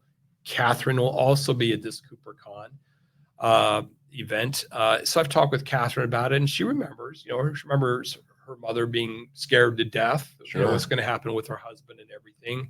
And of course, you know, she remembers sort of her father kind of grappling with the reality of it all after it was over. I don't know if PTSD is a fair characterization, but nonetheless, it's, you know, something that you kind of process. They all kept flying, the flight attendants, everybody afterwards. Nobody quit. That's correct. Yeah, that's correct. Everybody initially was still flying and everything afterwards. But so to be clear, it's not a victimless crime, and so that's worth noting. But it's very easy. I mean, I was 5 years old when the skyjacking took place. I don't remember it when it occurred. How old were you at the time? 12. Okay. You're 12. Do you remember it? No, I don't believe it was advertised in New Zealand. Remember, sure it was back on the we were news. back in the day where news wasn't accessible, so anything that happened, it might take. It was a big time gap between an event occurring and what was reported in a little island down the bottom of the Pacific Ocean. So that, and you've got to remember everything that was going on. You've already said it. It's going to be the big things that are going to be newsworthy, and that probably wasn't one of them. Yeah. So I didn't even know about it until you brought it up. You didn't know about the DB Cooper I case didn't know when you until said, like last week? Yeah. When he said, I'm going to go interview And this he's read guy. a book on hijacking. Yeah, that wasn't in there? No, that wasn't. Wow. He said to me that I'm going to interview this guy about DB Cooper. And I'm like, who? You know, DB Cooper. I'm like, no, I don't know. I have no idea who you're talking about. And then he told me, I went, oh, okay. But now you understand the fascination. The fascination is he got away. Yeah. That's the fascination. The real deal here, the curiosity is, who the hell was this dude that beat the system? And you almost don't want it to be solved in a way. It's generational. Yeah, it's like you're going to lose a job if it's solved. No, I welcome it. I actually want to solve it. I think you will. I want to be the guy who solves it. I mean, I'm just sort of competitive in that respect. Well, it will enhance your reputation and lead to other things. It doesn't hurt, And there's going to be other things that are going to come along that you're going to have to solve after that, because people are going to say, this sleuth got it. Roanoke Island. I think that should be one of them. What the heck happened to Roanoke Island? Yeah, no kidding. Interesting story, but totally. No, so it's a fascinating case. Like I said, it's easy for me 53 years later, to look at it very clinically, very academically. Obviously, I've got a lot of emotion removed from it. So, I didn't experience it the same way that, Catherine Scott did, or her father, or Bill Mitchell, the passenger, what have you, or Bill Radicek, who was the co-pilot with whom I've had conversations with about this. That's just the nature of the beast, I guess, so to speak. Now, there's a Dan Cooper comic book. Yeah. In French. It's a French comic book. Yeah. Yes. Is there any correlation between that? I know people tried to make something out of that. Wasn't he a paratrooper or something like that? Or it was like a Royal Canadian Air Force officer jumping out of planes, that kind of stuff. The name of the Cooper. The name of the comic was, I don't believe there's any connection whatsoever. Anything with the name Dan Cooper that is it random? I think so. I think it's a completely random name. It's a very popular name. I mean, I've come across Dan Coopers in a number of situations. Daniel Cooper, both common. Yeah. Daniel and Cooper. That's the thing. It's just, I just don't see there's any connection. Maybe that's why it was selected, because it's common. I think so. You can go with that or Mike Smith, Yeah. So there you go. But yeah. Not your name. No, I think Eric Ulis, even though I do have a cousin with the same exact name, there's a couple. Yes. They're not going to, I'm not going to use my name, Malcolm Poynton. Yeah. Give me straight away. No, that's true. It's pretty, not a lot of us around. Exactly. Yes, Exactly. That's correct. Yeah. The plane was obviously decommissioned. What year was the plane decommissioned? Do you know anything about the plane? It was sometime in the 80s, and it was eventually dismantled. It was salvaged, or so it's not sitting in a bone. No, it was in Mississippi. It ended up in a Mississippi boneyard, and then it was torn apart and recycled, presumably, which is unfortunate. It is unfortunate. Nice if there were some pieces of it that had been nostalgia saved, but this is a piece of DB Cooper's plane. That would be very cool. Yeah. It comes with bragging rights right there. Yeah. That'd be on the mantelpiece with DB Cooper's name in front of it. That's right. It would be very cool. Yeah. Well, the myth lives on. DB Cooper lives. He may not be alive anymore, but the myth definitely lives on. Make sure you guys get your tickets for CooperCon 2024. And we're excited. I'm going to be there. Very Cool. I'm I'm definitely having gonna you be there. Yeah. Eric, thank you for being on. My pleasure. A lot of fun.